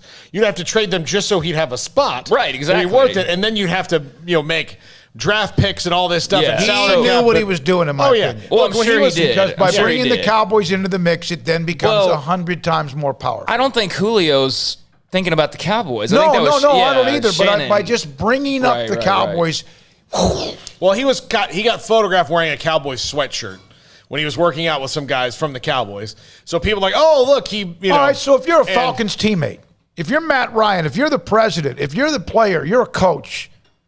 I don't see many guys in the NFL walking around in the pump. I don't care who. Well, there's 32 teams. It's been almost 3 months now since he, one, requested a trade, and two, the Falcons have acknowledged even before he requested a trade that keeping him at the current cap number and trying to sign their entire rookie class was near impossible. So, and they can't really restructure because of the way that they structured the contract in the first place. So everyone's known that they have to trade him. What about a guy who is a teammate of yours on another team in the NFL wearing another jersey or whatever, hoodie? It pissed me off, I'm sure. Yeah. But if I knew he wasn't coming back, I'd be like, well, I mean, you're not coming back anyway. I think those guys kind of just know what the deal is. They're all in the same spot. I mean, they live in the super team era anyways, where guys are trying to force their way into trades, and clowns like Antonio Brown end up winning Super Bowls with Tom Brady, no matter what they do off the field. So it is what it is. It's all about just winning and making money. And so I'm sure they realize Julio's been there for like damn near a decade now, and they've been to a Super Bowl, but they totally choked it away. And so, I could see him wanting to play somewhere else and just see some different scenery somewhere. But yeah, I mean, that would kind of irritate me, I would think, if he's sporting some other team's jersey. But it being the Cowboys, I mean, I don't think these guys. I mean, there was a time in the 2000s where guys wore throwback jerseys all the time. All the time. You couldn't catch a guy off the court or off the field not wearing some like Eric Dickerson throwback or O.J. Simpson throwback or whatever. It was a fashion trend. So that wasn't a big deal. Just killed another bug. That wasn't a big deal, back then. So maybe they just kind of like, whatever, he wants that anyways. He's wearing a Cowboy shirt, not a big deal. But I'm sure there's a few guys on that roster that are not real happy with how it's played out. But again, I think the question is, did he know he was on the air when he was talking to Shannon Sharp? And I'm sure we'll hear that at some point. But it was an interesting little occurrence, that's for sure, on that show, which I don't watch, but it was all the talk after it aired. So I think he knew what he was doing, and I think bringing the Cowboys into it is starting to become like an agent trick. Yeah. In that Jamal Adams last year, pulling out of wherever he was going in his car, and reporters are there. It's like, oh man, I'd love to go to Dallas. When the Cowboys had kind of kicked the tires on him initially, but when they knew what it was going to take and what their salary cap situation was pre-Dak contract, they just said no. But if they throw it out there, then they kind of get everybody, oh, the Cowboys need a safety. This one might have been a bridge too far, in that most people would be like, well, what would the Cowboys even do? Like, how do they make it even work? So, but it is that trick of, the Earl Thomas, the Jamal Adams, all of them have used I grew up a Cowboys. I mean, they're America's team. But I love the Cowboys. Man, that'd be great to play for the Cowboys. And then all of a sudden, you're a Seattle Seahawk, or you're a New York Jet or something else. I mean, whatever you are, because, the Cowboys name was uttered. Just because the logo popped up on the screen. It's part of clicks and views, and it's also part of the popularity, even if it's not even a story. But him wearing somebody else's, that's the part of, I'd like, okay, if he was hanging around and it was cold and he didn't have a hoodie and they wear this, fine. But I think Julio Jones knows what he's doing. But you're right, the super team mentality is a part of this as well. Now, the story about tampering. Arriving in college football, this is not breaking news, but Alex Scarborough, couple of the notes about a player whose high school coach, not the player or the parent, his high school coach received 4 calls from different Power 5 conference teams calling him about the player. It looks like he's unhappy. He's not using him correctly. Here's an ACC. It is a quote. You have teams trying to poach kids. There's a lot of shady blank going on. This is not surprising. We all hope that we have a great culture, but you'd be lying to say it doesn't or didn't worry you. Why spend all that time developing that kid only for him to leave when he can go sign when he's unhappy because he's a 4th corner at a Power 5 school? Is this hurting high school football recruits, JUCO recruits? There's got to be something Well, it that gives hurt here. Klein Cain High School last week when their 5-star running back decided he's going to forgo his senior season to prepare for the NFL and, college before that as well. So, yeah, it had an effect on that team. I mean, this is all the least surprising thing ever. When you basically push all of your rules to make it the Wild West, don't be surprised when it's the Wild West.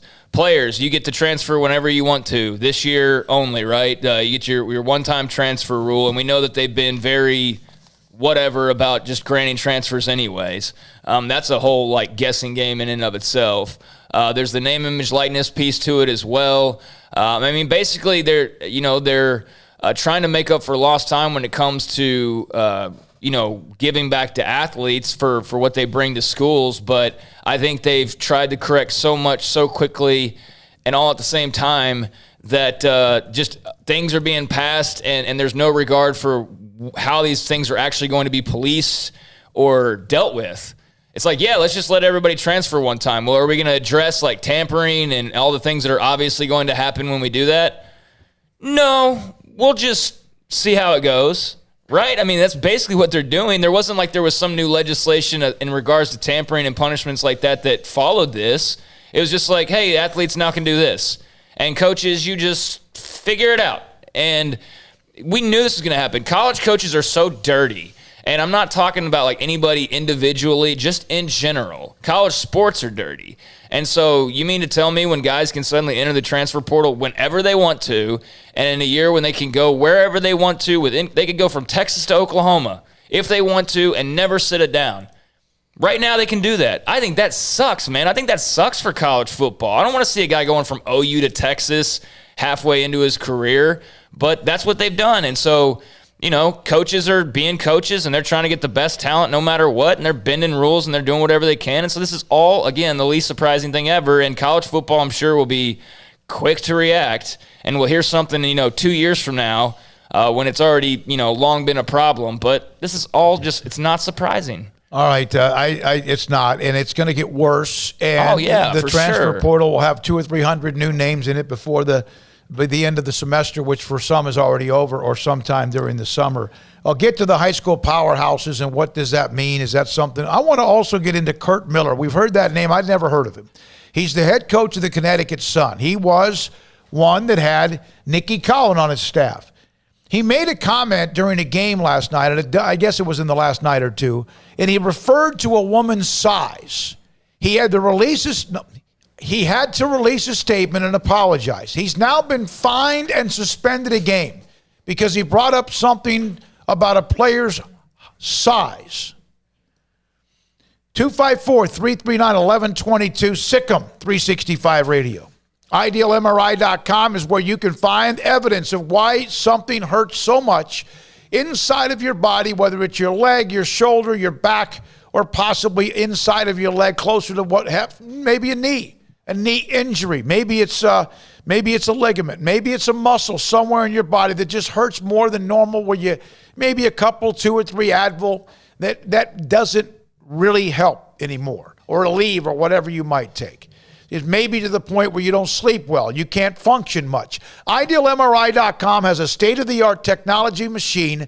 It is elite inside the Central Texas marketplace. Here's how you get a hold of them. It's simple. IdealMRI.com. Same thing with a lot of other people. You can find their address. You can find their number. You can find an email or contact MRI, and it costs you less than $497 or less every single time. Not $497 and $1,500. And the average is $1,100 across the country. $497 or less at IdealMRI.com. With more than 160,000 alumni worldwide and counting, the Baylor family is growing. And through the university's expanded Baylor alumni program, the family is growing closer. With hundreds of local volunteers planning events in cities and towns around the country, you can gather with fellow Bears no matter where you are. So, get connected, get something started, get involved, and make plans to get together with Baylor alumni. Visit us at baylor.edu/alumni. Waco Regional Tennis and Fitness was built to help give you a chance to enjoy elite tennis facilities and also remain fit or reshape your body. Now Waco Regional Tennis and Fitness has gone through its own physical changes. There are 7 large flat screens stretched across the main and improved weight room with Wi-Fi available and their own app to enjoy news, business, weather, or sports channels. The beautiful sound of active treadmills and elliptical machines, group exercise classes throughout each day, a new ballet bar for bar classes, a new look lounge and bar with beer and wine with more large flat screens available. Touchless water fountains outside each spacious men's and women's locker rooms, showers, sauna, and whirlpool. Upgraded PA system throughout the world-class tennis courts and lessons for adults and juniors. I promise you'll look and feel better. You just need to walk through the front door. Also, Waco Regional Tennis and Fitness with personal trainers Christy London and Randall Corley. 40-plus group exercise classes, including twice-a-week boot camp. So start today, not tomorrow, at Waco Regional Tennis and Fitness on Lakeshore Drive in Waco. After my first car accident, I feared the biggest damage would be to my wallet. I expected a mountain of bills and a long, drawn-out process. But my Texas Farm Bureau insurance agent was there when I needed her and helped me get back on my feet and in my car in no time. Instead of a hassle, I got reassurance and a quick recovery. Stop by and see our agents at one of our 3 McLennan County locations. Coverage and discounts are subject to qualifications and policy terms and may vary by situation. Let Camille Johnson Realtors guide you seamlessly through the process of buying your dream home or selling your current one. Commercial, farm and ranch, or residential, Camille Johnson Realtors can smoothly and successfully lead you through any transaction. With a team of 28 experienced agents who are excited about serving you, Camille Johnson Realtors services the entire greater Waco area. If you're in the market to buy or sell, contact Camille Johnson Realtors, 104 Midway Center in Woodway, or find them online at www.camillejohnson.com. Camille Johnson Realtors, elegant, charming, warm. Welcome home. Stepping into a new pair of boots is great, but stepping into the boots of a U.S. Army officer can also add confidence and leadership skills to your son or daughter's career path. There are more than 150 occupational specialties to help them find the best fit for their future. See all the things your son or daughter can achieve in our boots at GoArmy.com. U.S. Army Waco Recruiting Company, 254-598-8131 or 254-776-1543.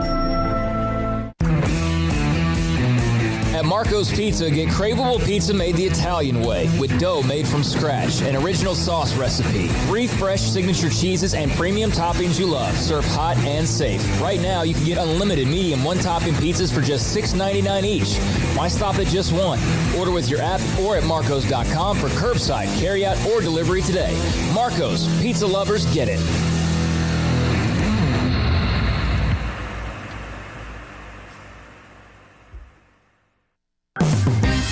Welcome back to SicEm365 Radio. Are you a SicEm365 super fan? Then try out our premium subscriptions at SicEm365.com. All right, help me out here. Tell me if I'm about to get myself in trouble. Connecticut Sun head coach Kurt Miller released an apology following comments he made toward Aces Liz Cambridge.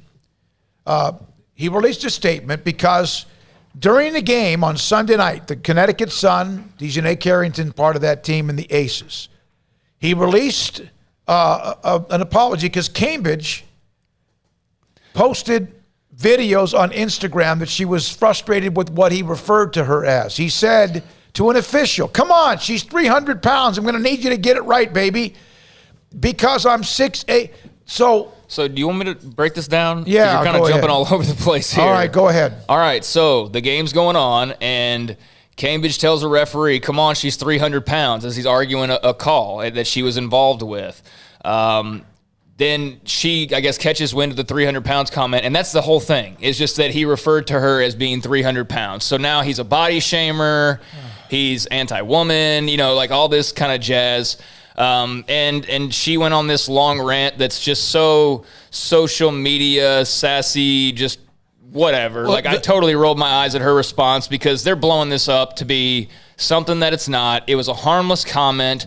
She made it a point to say, I'm only 235 pounds. So, okay, sorry. He was off by 65 pounds, and it was just a loose thing. Like, come on, she's 300 pounds. Or, like, come on, he's twice his size. That's the same thing he's saying. And he released an apology. Yeah, of course he did, because he has to. He's fined $10,000 and suspended for a game. Yeah. Well, and I don't know. But she then went on this long rant about like how tiny he is, how she's 235. She didn't just say that.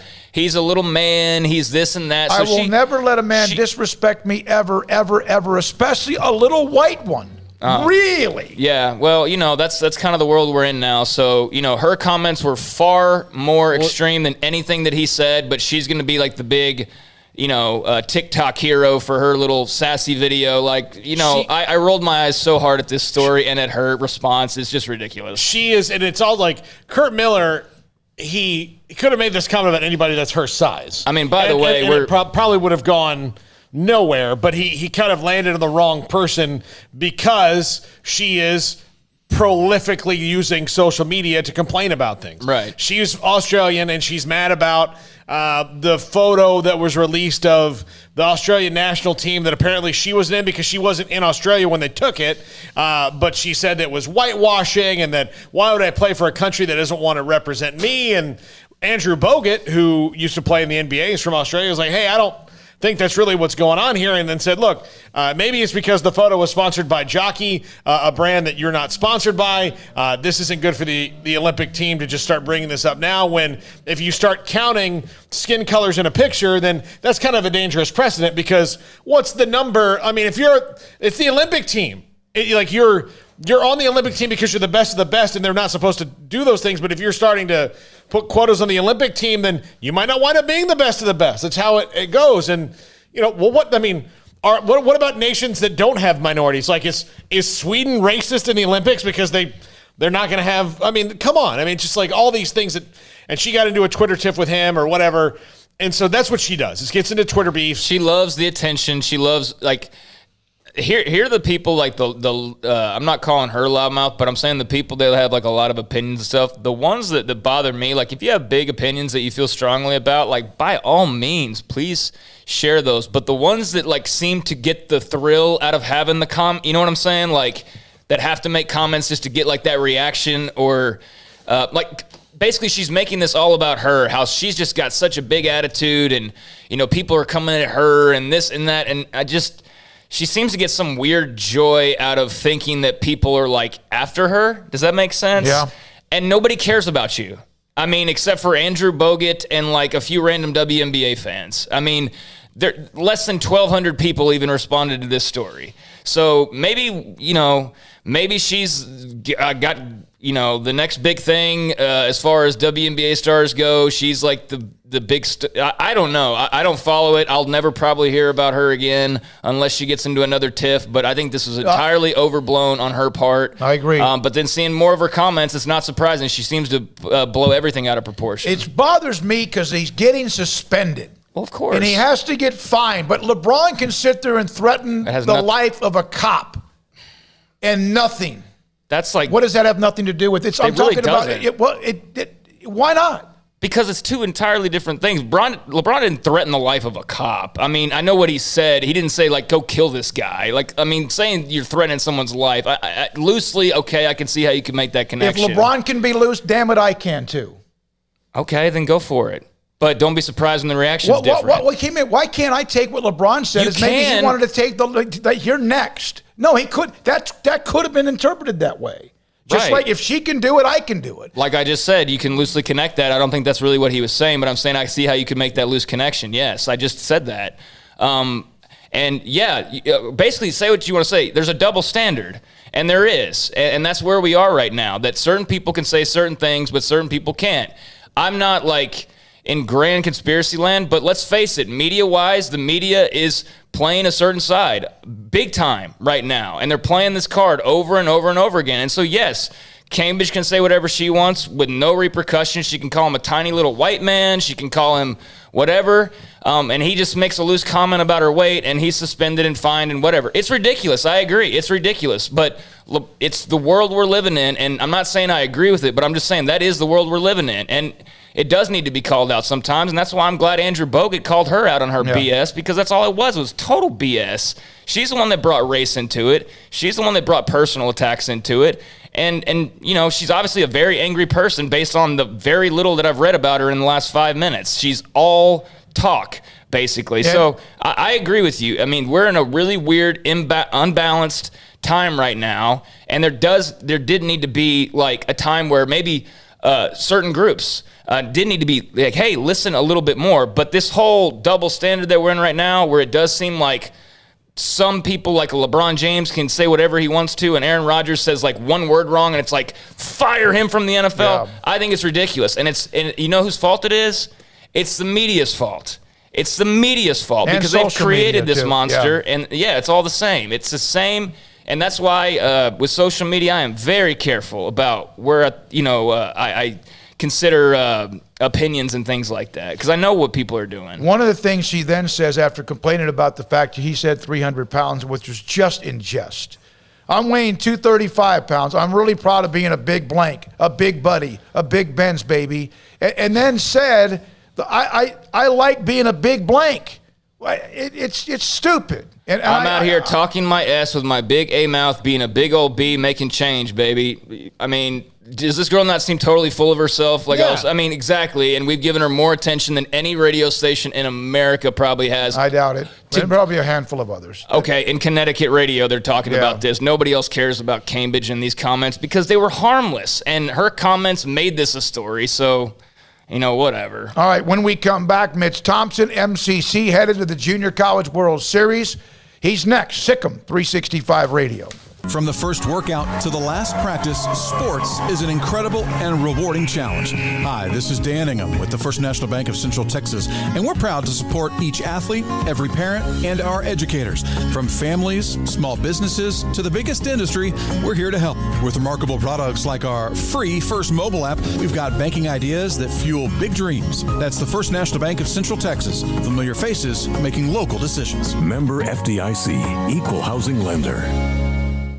Did you know that 1 out of every 4 men have symptomatic low levels of testosterone and don't even know it? And if you think you're too young to worry about it, guess again. Low T levels can make you feel tired and grumpy, cause weight gain, and wreak havoc on your sexual desire and performance. Petty Clinic Low T can set up same-day blood screening and results, so if you're tired of being tired, I challenge you to man up and Google search Low T Waco or go online pettycliniclowt.com. It's a private clinic with an atmosphere catering to men. Affordable, only $150 a month, includes lab work, office consultation, testosterone injections, follow-up visits compared to $395 a month in Dallas or Austin, and you don't have to fight the traffic. Petty Clinic Low T as board-certified physician consultations will provide the best form of brand-strength testosterone available. Contact Petty Clinic Low T today, just off Highway 84 and Old Hewitt Drive in Woodway. Petty Clinic Low T, helping men become the high-performance men they deserve to be. PettyClinicLowT.com or Google search Low T Waco. It takes time to reach goals. It's a truth that applies to more than sports. It goes for your financial goals as well. You work hard for your money, and you deserve an investment strategy that lines up with your game plan. And Tom Albers, your Edward Jones financial advisor, can help. If your financial investments aren't putting forth the effort you desire, stop by today for a financial review. Tom Albers, 4301 Lakeshore Drive, 254-776-7605. Edward Jones, member SIPC. At Ideal MRI, we feel blessed to be a part of the Waco community. We're a small family business right here in Central Texas, and our goal is to bring down the cost of healthcare while maintaining high quality. At times like this, the cost of healthcare has never been more important, and unfortunately, significant illnesses and injuries still occur. That's why Ideal MRI is open and here to serve you through the difficult time. We offer premium MRIs just like a hospital with state-of-the-art technology and specialists, but you'll pay less.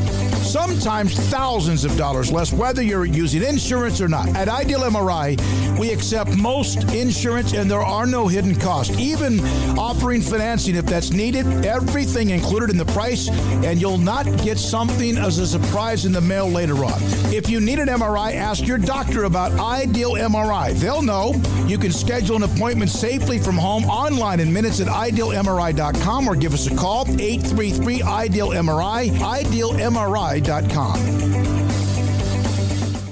Favor qualified buyer with 4,000 down to 2.9% TTNL extra. See dealer for details. Travel is back, and so are the savings at the Memorial Day savings event at Richard Carr. Hit the road in a 2016 Buick Encore for only $152 a month, a 2016 GMC Sierra for only $318 a month, a 2018 Mercedes GLA for $334 a month, or a 2015 GMC Terrain for only $135 a month. 100% credit approval is always our goal. It's a Memorial Day savings event going on now at Richard Carr. At Richard Carr, we give you more. Welcome back to SicEm365 Radio. Purdy escapes, throws downfield, and intercepted. Kalen Barnes comes up with it. Their best cover corner has a broken thumb. The 5 o'clock hour is sponsored by Edward Jones Investments with financial advisor Tom Albers, staying in touch with you and your money through these difficult and changing times.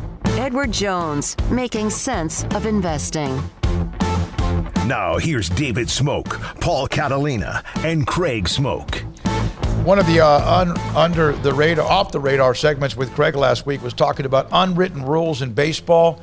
I had this last week. We didn't get a chance to get to it, but a completely normal, totally reasonable unwritten rules of baseball, which is kind of something we'll get into. And Mitch Thompson, speaking of which, head coach at McLennan College, McLennan Community College, joins us on SicEm365 Radio.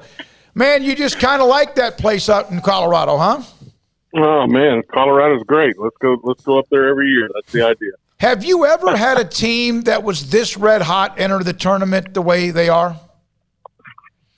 Oh, I think so. I don't know. I haven't looked back exactly. I know that in 2015, we finished fourth in our conference and second in the country. So, we kind of had to fight to get into the region tournament. We did, and then just kind of went on a roll.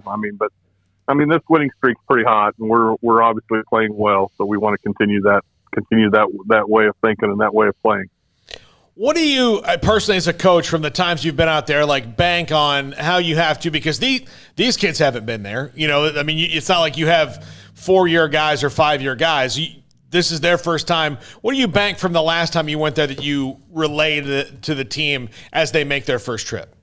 Oh, I think we just got to try and get them out there as quickly as we can. That's why we are leaving tomorrow. We're going to leave, on Tuesday morning at 8:00, and we'll roll into Grand Junction sometime Wednesday afternoon, hopefully, and have a few days, Thursday and Friday, to kind of acclimate and see the facility and go get a couple practices in and kind of just come back down to earth about where we're at and what we're going to do before we open up the tournament at 9:00 on Saturday morning. Coach, go ahead. Oh, no. And so I think the biggest thing is just to kind of get them out there and get them acclimated to everything. This is where it's going to be. This is how it's going to work, and talk to them about, the teams that can get back to being themselves the fastest again will perform better. No question. I don't know why this popped into my head, but being in Colorado, do you have to account for altitude sickness or take that into consideration at all? There's no question that the altitude does affect some kids differently. There'll be some guys that'll have a little lightheadedness, early when we get there. And so, getting there and spending 48 hours, something like that before time is just the smartest thing to do. And I'm thankful that our school understands that and wants to make that happen for us. So take us through the Super Regional against Cisco. You outscored them 22-4. Pretty good weekend for your guys. What did you see? Obviously, good hitting, good pitching. Well, we did. We got after them. We came out of the chute, and Logan Henderson gave us another really good outing on the mound, and we scored enough to run rule them and get them out of the first game, and then Brady Rose was great in game 2. I like the way we pitched. I like the way we played defense. I like the way we swung the bats. We hit a lot of balls hard. My goodness. The biggest fear in the second game was just that we were going to have to, end up postponing the end of that game, suspending the game, and then have to maybe find another facility to go take it to because we, couldn't get on our field because of weather. So I was thankful that we got our tarp on in time, and thankful that we could get it done and get the ball game finished before dark. We needed that to happen. Mitch, even though the players on this team were not a part of 17 or any of the other previous trips to the national tournament, how much does that matter? At least the resume or the tradition, and other schools that are there, other programs have some tradition with that as well. Does that count for anything at all?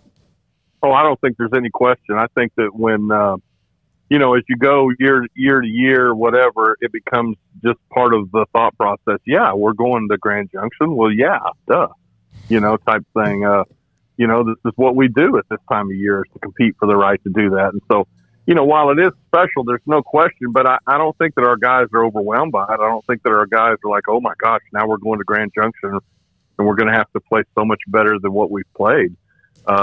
I think they realize that, hey, we've earned the right to be there. We're a quality club, and now we get to go compete against these other quality clubs and see who's the best and try and win a national championship. So, when expectations are high and you set that tone from the very beginning, and you keep selling that vision and selling that vision and selling the vision, and the kids start to buy into, hey, yeah, look at what's happening to us on the field, then it kind of all comes together, and I'm proud of these guys for doing that. What's it done for your recruiting to have been there now a couple times? Well, I think that, anybody in the state of Texas is looking to go to junior college baseball, that we're obviously at the top of their list. We're a possibility. We've got really good facilities. We're in a great town. We've got a beautiful campus. There's a whole bunch of things that we have going for us, but the ability to win, the ability to develop players, the ability to get players to the next place, whether it be the Major League Baseball draft or NCAA Division I, and go high level Division I. There's a lot of schools that really struggle to get guys at the high level, at the SEC Big 12 level of play. And we've been fortunate to attract a bunch of kids like that. So every year the success kind of breeds the success. There's no question about it. All right, Mitch. So double elimination. That can just absolutely crush a pitching staff as far as if you have to get into that loser's bracket early. And yet again, it gives you a chance because of one and done. It's not like you're done. What are some of the, as a coach, what are some of the positives, the negatives of double elimination? Well, it does give you a hiccup. There's no question. You get one, you don't get two. You get one mulligan, but. The key is just to save those losses as long as you can, right?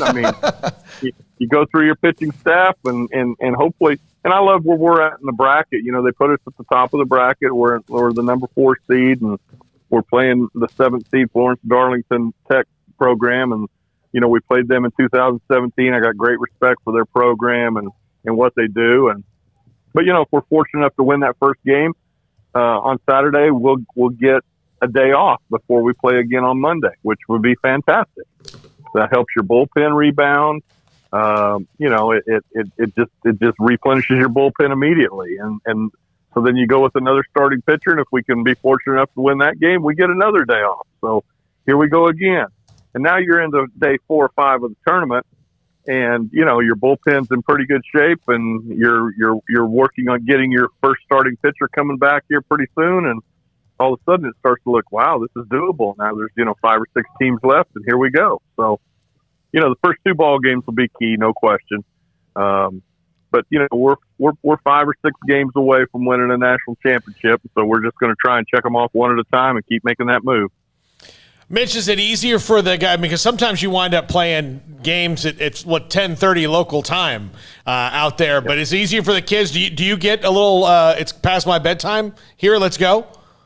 Well, the hardest part about it is the first day there's 4 games being played on that field. And, if a game goes long, then, oh my gosh, it turns into a nightmare scenario if you're the last game of the day.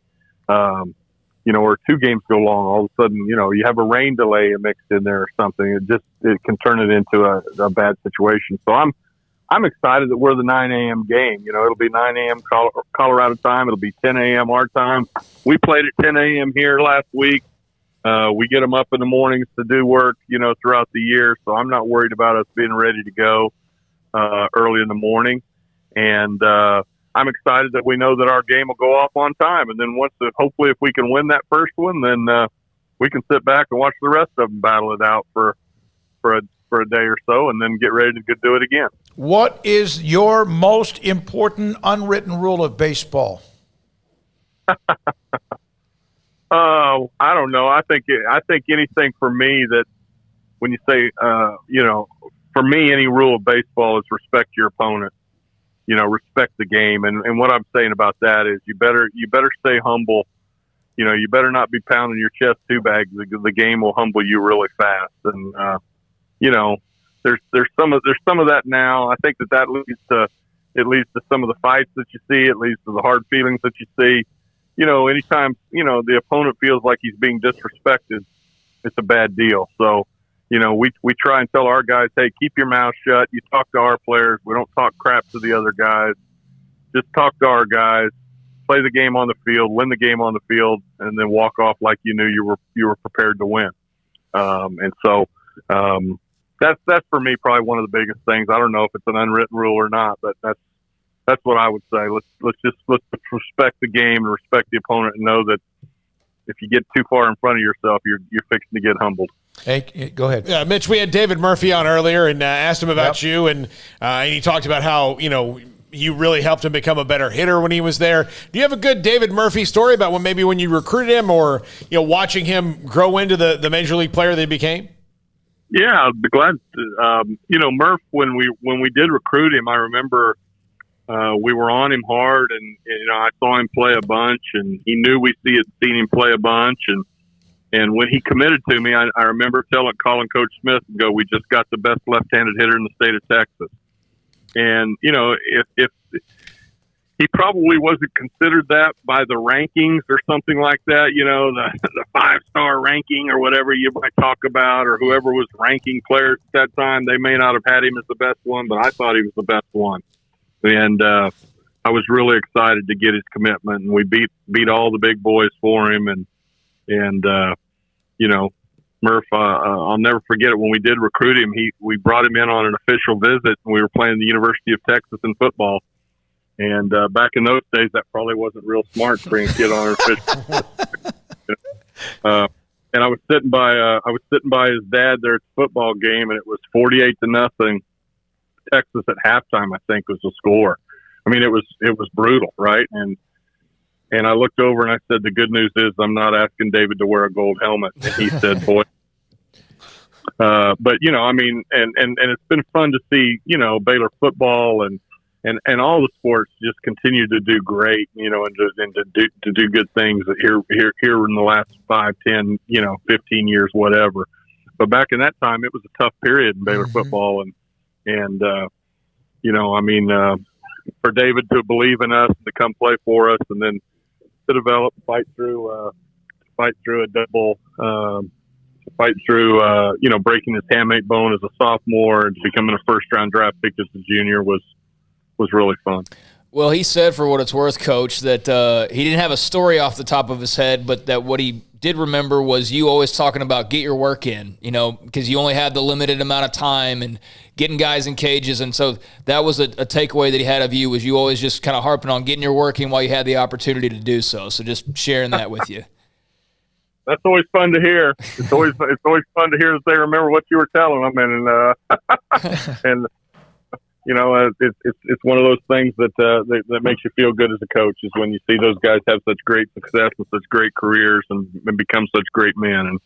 And wow, Murph's a home run on and off the field, and great dad, and one of the best of all time. So I'm sure glad he thinks good things. I mean, it beats the heck out of talking bad about me, doesn't it? Yeah, no, he said it made a big impact on his career. Knowing how to work and learn how to work and get your swings in and all that. So yeah, it definitely made a difference for him. So just wanted to share that with you. You don't get to that level without paying a price. You've got to get in there and really be committed, and you got to put in the work. And so that's awesome. Thank you very much, Mitch. Good luck. Enjoy. Yeah, and I sure appreciate you guys. Thank you. Take over Grand Junction, Colorado. Last time they were there in 2017. Be the first national title, the only other national title, if they could go and win it, since 1983. So it's been a while for sure. Was that Jay Buhner?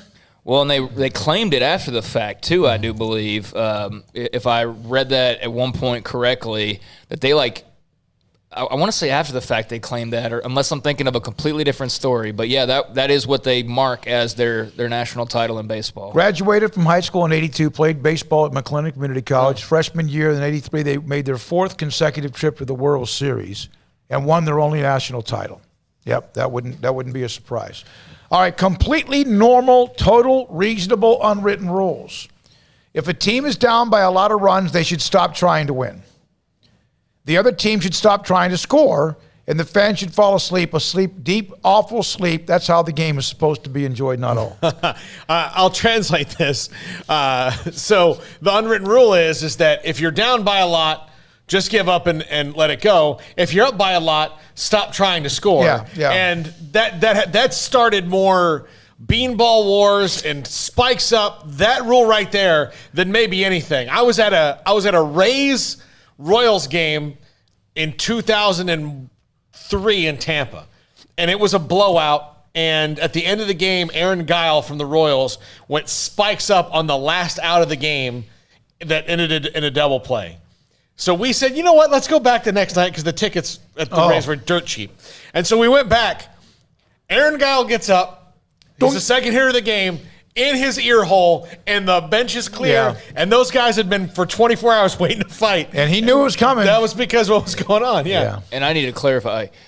I say claim because that was the headline. They claimed the national title. They didn't claim it after the fact, so I wanted to clear that up on MCC. They won that in 83, yeah, sorry. Yeah, no, they had a hell of a team. That's the old, you hear about the Jay Buhner stories, and he hit one across Lakeshore from, and that's a beautiful ballpark setting.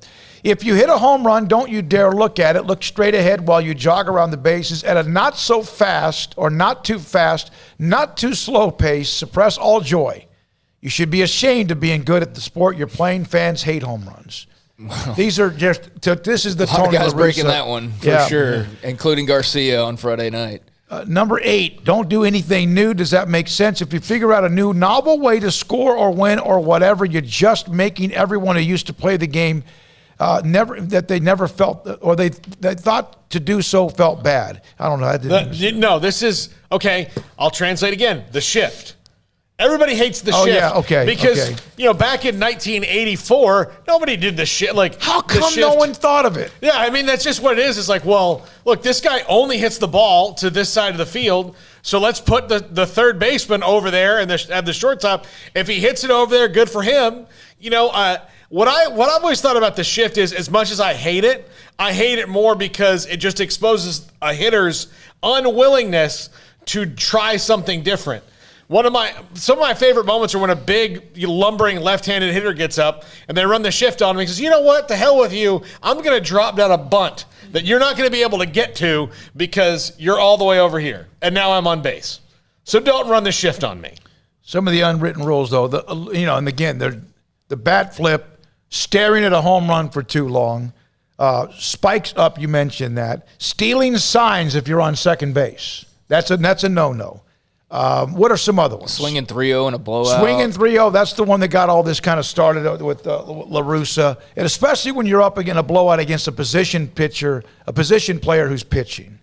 But I probably should have asked Mitch about this if I had really thought about it. Rainer Campbell, who's a realtor here in town now, was in and this started as SFA was in here. Rainer Campbell was in an awful, just slump one time. And I believe it was Mitch Thompson who suggested to him, hey, why don't you just play with a wooden bat tonight? See if you can, just get out of your head, because you have a wooden bat, you're going to try to hit the ball a little bit different way because you don't have the bats, that we have. Just do it. Just try to get out of this slump. I mean, he was 0 for the month. I mean, he was just in a slump. SFA's coach saw it and took it as Baylor's trying to show me up. And when they put his average on the screen and it was well below the Mendoza line, those two things just didn't jive. So all night long, Rainer Campbell's getting plunked. And Baylor's up by, like 11-1. They were winning by a lot. And so in about the 7th or 8th inning, he goes up and asks the catcher, goes, hey, are you guys throwing at me? And the catcher, who is kind of embarrassed at this point, is like, yeah, our coach is telling us to. We've got to, you know how it goes. And so Rainer, gets plunked again. And so Greg Lime, also a realtor in town now, gets up after that, hits and gets on base, and then somebody knocks him into third, and he spikes up on the third baseman. I mean, to say, like, you're not going to do this. Steve Smith is livid beside himself, and, gets in, everybody gets kicked out, all these things, which doesn't really happen in college baseball Poor third that much. baseman's just standing there. Yeah, but so Rayner had, unwittingly broken some unwritten rule, and he wasn't trying to, and he was just doing it because he needed to get out of a slump. So if there's a position player pitching, and I'm 0 for my last 11, and he's going to groove one to me, maybe I'm going to do it because I'm worried about me. I'm not worried about his ego. Like, I'm going to swing away because I need to get a hit. Well, I do. Yeah, no, you're right. Sometimes it's still about the team, but you personally help the team. This is from Baylor 88 Bear. Coach Thompson's rapidly ascending to Coach Bennett level listening enjoyment. He's so personable, knowledgeable, doesn't pull any punches, no question about it. All right, when we come back, 5:24, we'll get back Baylor baseball at the Big 12 tournament. Maybe they do need a win or two. Who knows? We'll give you the rundown of where they are, the NBA playoffs tonight. And finally, and I promise you I'll try not to get off the subject, on the high school basketball powerhouse league being formed by some of these schools have produced players at Baylor. 254-339-1122, SicEm365 Radio. Alan Samuels, Dodge, Chrysler, Jeep, Ram, Fiat.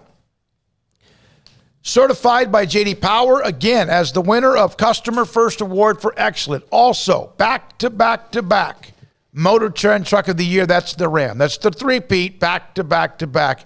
Top safety pick for trucks in 2021. Spotlight right now on the 2021 new Ram 1500 Crew Cab Lone Star. Values of $6,750 or 0% for 72 months. How about the Jeep Freedom Days?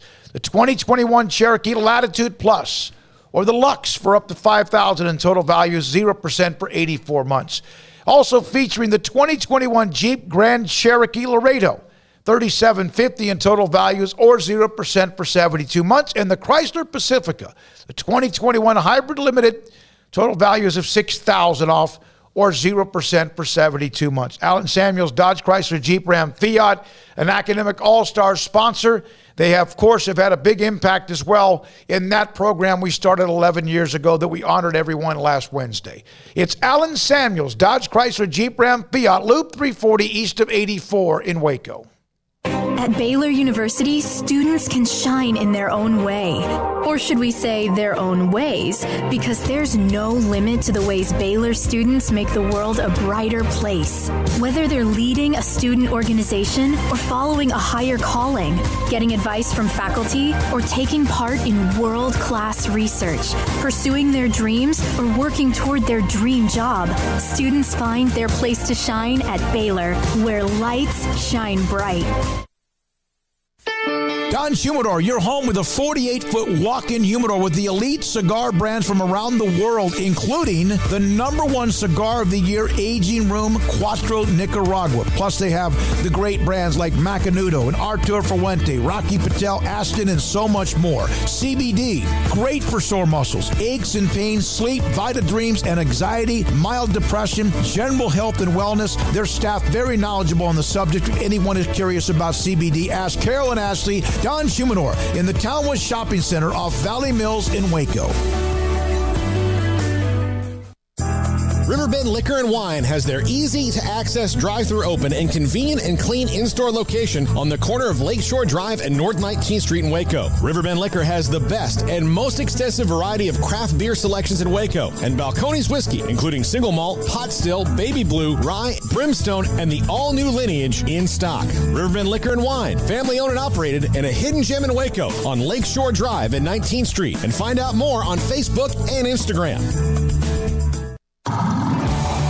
It's time to fire up the grill, heat up the oven, or get that deep fryer going to enjoy the top quality products at Waco Custom Marketplace. Order 30-pound sacks of live crawfish by 6 on Wednesday. Pick up on Friday afternoon after 2 or Saturday. Enjoy the weekend. 30-pound sacks of live crawfish available right now for $4.25 a pound. Find all the crawfish boil ingredients you need, including red beef potatoes, sausage, corn cobbettes, and Louisiana boil seasoning. Make your order for live crawfish by Wednesday at 6. Pick up on Friday Saturday after 2 or all day Saturday and enjoy the weekend. Waco Custom Marketplace, your home for fresh baked kolache, cinnamon rolls every day. Butcher shop to cut your steaks the way you want. Fresh seafood, summer sausage, boudin, house-cured and smoked bacon, spices, seasonings, soup mixes, and more, and weekly gift boxes for any occasion. Waco Custom Marketplace, 425 Lake Air Drive in Waco, or WacoCustomMarketplace.com.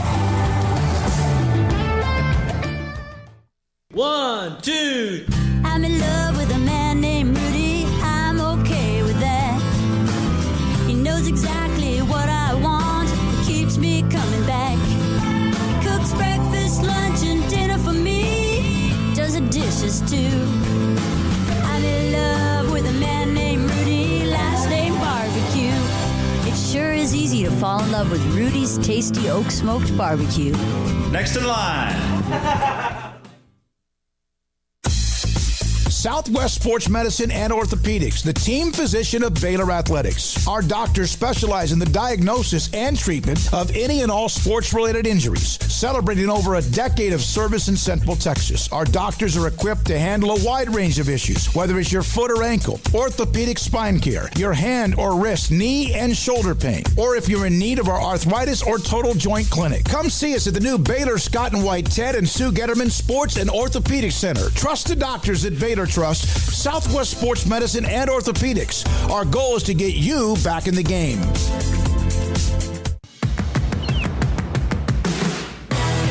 Welcome back to SicEm365 Radio. Have you downloaded the SicEm365 Radio app? Do it today on the App Store and Google Play. All right, Baylor baseball, Big 12 tournament starts tomorrow. Kansas and West Virginia with the play-in game. Baylor is in the bracket with Texas Tech in the opening round. Texas Tech, whose coach now has a lifetime contract. Really? And that happened because Rob Childress is no longer at Texas A&M. There you go. TCU and Kansas State also in the top. Well, that's kind of a big deal. I mean, a lifetime contract, and Tadlock is a really good baseball coach. And so, yeah, A&M, I mean, fire Rob Childress. I mean, it's kind of a big deal, and I know there was some pushback of like, hey, don't let this season determine his overall fate and all that, but they just swiftly said, nope, he's out. And so, yeah, I mean, it's just like, when Texas fires Tom Herman, they're going to poach somebody, and so you're like, oh, God, are they going to come look at Baylor again? Or are they going to take somebody from this place or that place? And so, yeah, Tech's just making the move, so smart move on their part. And I just one real quick on Rob Childress. I think he's 3 athletic directors different than when he was hired, and he's very gruff. I'll say that about Rob Childress and intense. I know him. Yeah, and so you know what I'm talking about. I'm not trying to he's just someone I think that if he was losing and he's kind of gruff, and if you're not the guy who hired him, which the current AD clearly is not. I mean, a couple ADs before him hired him. You might be like, look, we're just going a different direction. Well, he had a pretty nice little run, but he was on staff at Nebraska with a guy who's now at Arkansas, and they had a really good thing going, as you remember. He was a player on Harmony High School's baseball team when I covered him, and so I knew him and covered him when he was a high school player. When I saw that news yesterday, I was like, man, he's been there for about 20 years. Well, he's been there for about 20 years, and so A&M moves on. Also in that bracket again, so Texas Tech, Baylor, that's Wednesday at 9 a.m., and then TCU K-State at 12:30. The winners will move on to play the next day. The losers then will play the next morning, and that's when you start to get worn out. I don't know about Baylor's pitching staff. I don't know about whether they lost 4 of their last 6 against Oklahoma and Oklahoma State, who's on the other side of the bracket. Texas got a piece of the regular season title from TCU as well. So I don't know.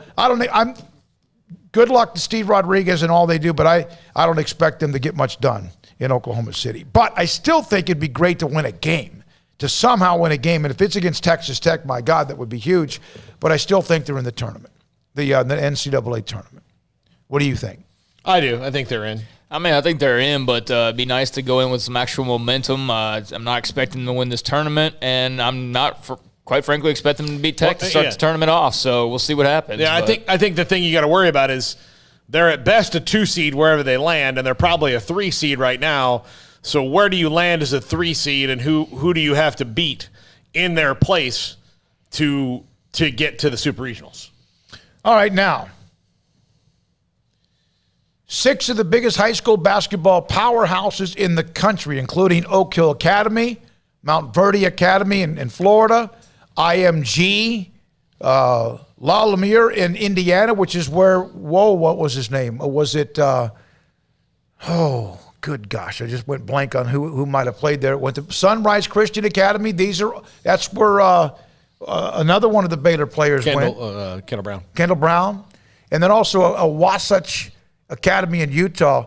And 2 other schools will play a 10-game regular season and then hold a postseason tournament and have a national championship. Now, 10 games, to me, this is a little bit different than what I first thought. I thought it was going to be like you're going to play an entire season. 10 games is not enough to fill the cupboard of these players. But then they might be playing these other tournaments around the country that are outside of what they do with high school basketball. I mean, they play in all these tournaments anyway. I mean, they go all over the place and play in all of them. I mean, to me, I don't see what the difference is truly, other than combining into this, So the city I grew up in, Fort Myers, has the City of Palms, which is a huge national basketball tournament that I'm sure a lot of these teams have played in before. It's a big deal. So yeah, it doesn't surprise me, that they would. I mean, it's essentially what they're doing anyway. It just, it's just slightly different. What if a team out of Texas decided to join that group if they were invited? Well, it better be a private school. Yeah. I mean, that's what it would have to be, because they're not publicly going to be able to compete with these teams. Oak Hill Academy recruits players. Bottom line, Carmelo Anthony played there. Like multiple NBA guys. IMG's whole business model is that. Well, look at every school has academy in their name. IMG Academy, Montverde Academy, Sunrise Christian Academy. Academy is a fun word for saying private school, and when it comes to sports, we recruit big-time blue-chip athletes. That's what that means. So, no, there's nobody, unless like Fort Worth All Saints or something, wanted to start, let's say like paying high school players to come there or something, or their AAU coaches or whatever shenanigans are going on. Yeah, but they're going to look to expand, apparently. I mean, this does not interest me at all as far as a viewer goes. I'm sure they'll probably, Oak Hill IMGs usually, or those types of games are on TV, a couple times a year anyways, but it's interesting. I mean, it's not going to get me to watch their product at all. I don't care about high school basketball like that, but it's interesting, that's for sure. Definitely more of a business than a school thing. Kendall Brown at Sunrise Christian, of course, he's already signed with Baylor. Langston Love's at Mount Verde in Florida. And then Jeremy Sohan, I thought at one point might have been at the one school that I mentioned, that La Lumiere. And so all of those are the type of players that are playing for these schools. And now 3 of them will be at Baylor, of course, the 2021 team. I mean, those are all powerhouse schools. There'll be a lot of Division I talent that's going to be playing, although a lot of that talent probably end up going G League just to make a quick buck and then maybe make it to the NBA one day. But, if you're super into basketball and super into basketball recruiting, then this should be right up your alley. I agree. It'd be interesting to see what happens. It's just what? How many teams did I say it was? 6 or 8. Mm-hmm. So that's not like an effect. It's going to be. And they're still going to have the national polls that whether or not someone like a team out of Texas, who was it that won it last year? It is interesting if you look at where all those. I mean, a couple of those places are in Florida. There's one in Kansas. There's one in there's a couple in Utah. That where they are. Texas, we don't have a lot of those here, and I think part of that is because the coaches' associations of all those sports, especially football, are really big and strong, powerful.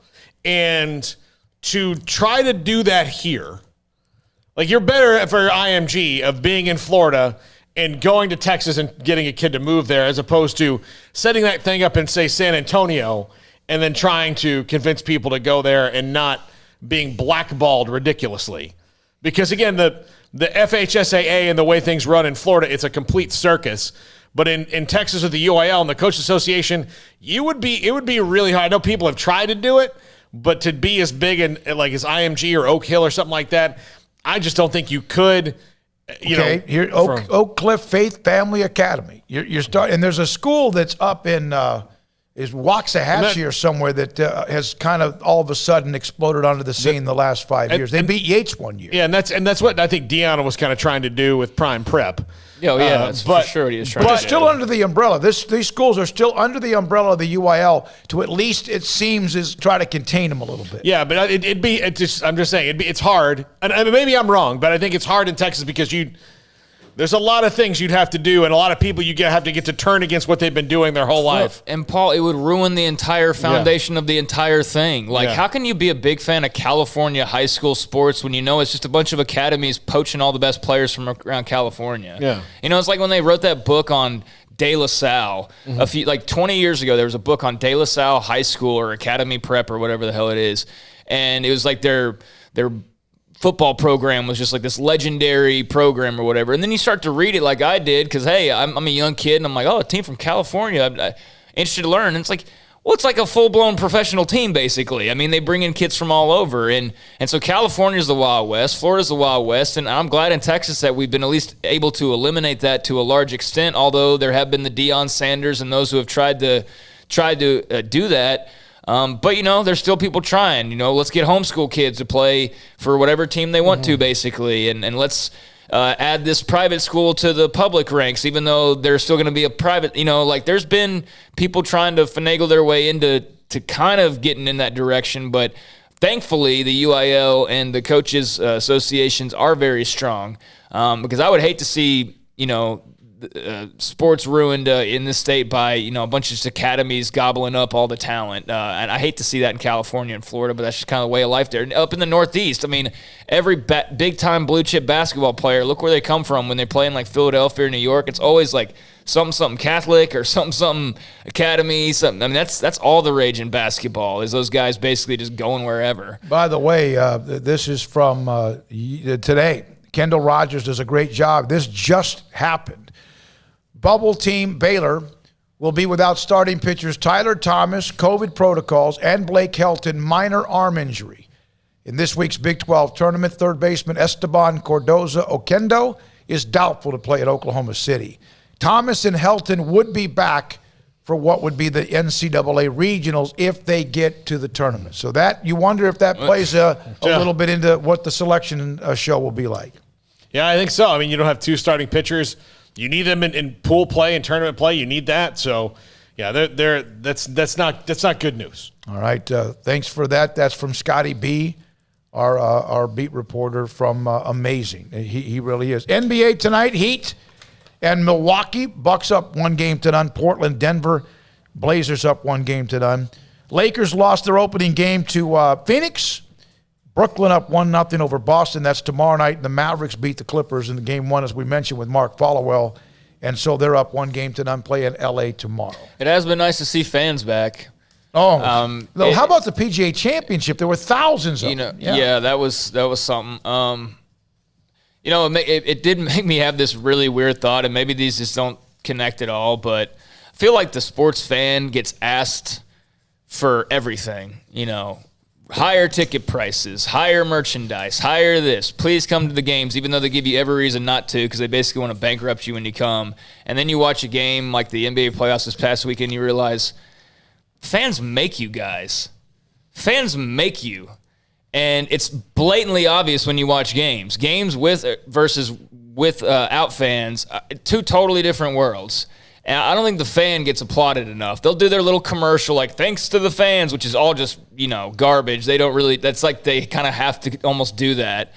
But it's like, man, the fans make these athletes, not who they are as individual players. And, like LeBron's dunks has nothing to do with the fan. But the fact that he's a multimillionaire, the fact that he's the face of so many brands, that's the fans, man. That's not just him as a basketball player. Sports without fans is not quite really sports. And I think that was evident this past weekend. And so when everybody's giving their lip service of, thanks to fans, before they go raise ticket prices another $50 the next season, like, I hope all this feel good about having people back actually makes people appreciate the fans, but I know that won't be the case. One of the things, and Craig, I know Vince McMahon has run the WWE the way he's run it, but he's not. I'll tell you one of the things that I thought that they really did well, and I don't know if they still do it because it's been 15 years ago or so. But I was on the morning show with Steve Fallon, and the WWE was in town, and John Cena was the champ at that time.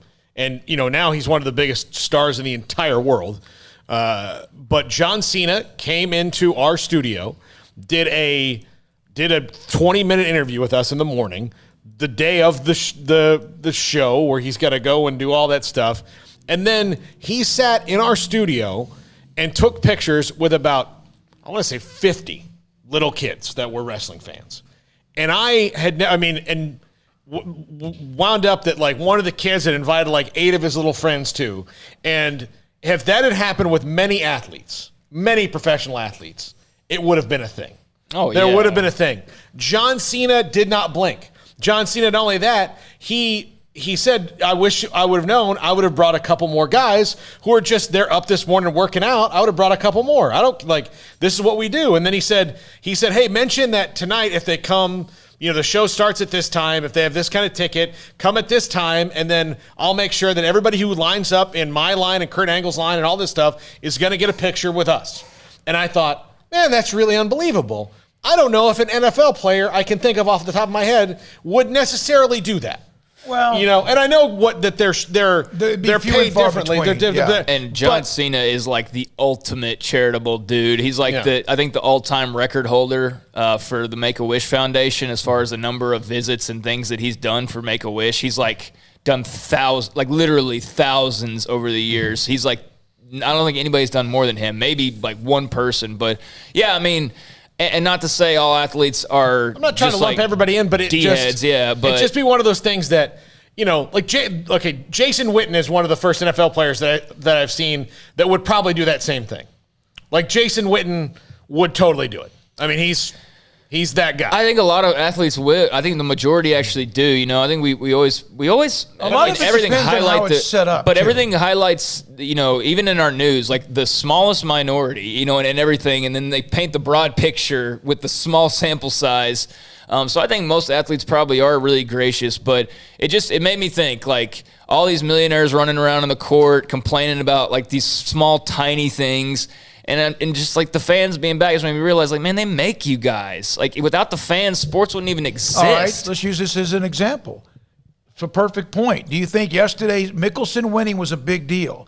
Would it have been as big a deal had the fans not been there from start to finish? Because they're the roars of the crowd and the. Well, and he's beloved. I mean, he's one of the most popular of all time with the fans, and he's a guy who like. If you're at a course, if you're at a tournament and you yell, hey, Phil, you're the best, he will give you the wink and the gun or give you a thumbs up, and he'll do that. And so that's why people were yelling, yay, lefty, go. And the mob, like, I did think that was a really cool scene. And well, they lost control of it. They lost control of it, but I still thought, like, what a sports picture of Phil Mickelson walking down the 18th fairway with thousands of people. The only tournament where I see that regularly is at the British Open, the Open Championship, when they allow the fans to engulf the 18th green fairway when they come around and they let them. That's it. I don't remember. Maybe I'm wrong. I can't remember a U.S. PGA Tour event where the fans circled. Possibly there was. Not even when Tiger. They surely would not do it at Augusta National. Let you out on the fairway on 18. One you couldn't see from in front of the green anyway because it's so steep, but. Craig, that's a great point. Fans are gouged with tickets. They keep going back to get more and more, higher and higher merchandise. Then they have one jersey, then there's 8 jerseys of CeeDee Lamb. And then the concessions and, parking and seat now you license. Got athletes basically telling half their fan bases that they don't like them, in certain ways. Or, it's just, I appreciate the fan because I'm one of them. And I did not watch the playoffs for as long as I did because of the action on the court. I watched it because of the fans, honestly, and just the emotion and the noise and the excitement that they brought. That wasn't because LeBron was on the court or Russell Westbrook or, just name it, player that you saw this past weekend, or Luka. It was because of the fans being there. And then that added to what these guys are able to do with their God-given and also hard-earned talents. But yeah, I don't think the fans appreciate it enough. And I think people, again, I call it lip service when a lot of athletes say, oh, we wouldn't be here without the fans. They all say the same thing because that's just what they're almost like robotically supposed to say, right? But man, it showed this past weekend. And in golf, in basketball, in baseball. I mean, that Rangers crowd when Garcia hit that walk-off on Friday night, they were going nuts. And you know, watching last year, he does that same thing. He wouldn't have been on the roster, but Joey Gallo does that. It's just been like you'd heard like in the background. It's just or fake piped in noise. Yeah, they make the difference. The fans are the ones that drive this machine, man. And I just wish athletes or just sports executives mostly would really truly appreciate that and not just pay it lip service. All right, when we come back, or do we get to break here, Paul? We got a break here, yeah. All right, break, and we'll come back with Paul and his 5 at 555 SicEm365 Radio. Richard Carr, Buick GMC Cadillac. They've got some great deals going on right now, but then again, it's Richard Carr, so when do they not have great deals going on over on their lot? They've got lots of new and pre-owned as well as used cars that are in stock and have savings to be yours. Travel's back, and so are the savings. Memorial Day savings event. Get back on the road with sophistication and luxury with the Buick. Richard Carr is loaded with Buick SUVs. All of them are priced to move, and right now you can save $5,900 on 2021 Buick Encores. You can save $4,500 on Encore GXs. You can save $3,900 on midsize Buick Envisions.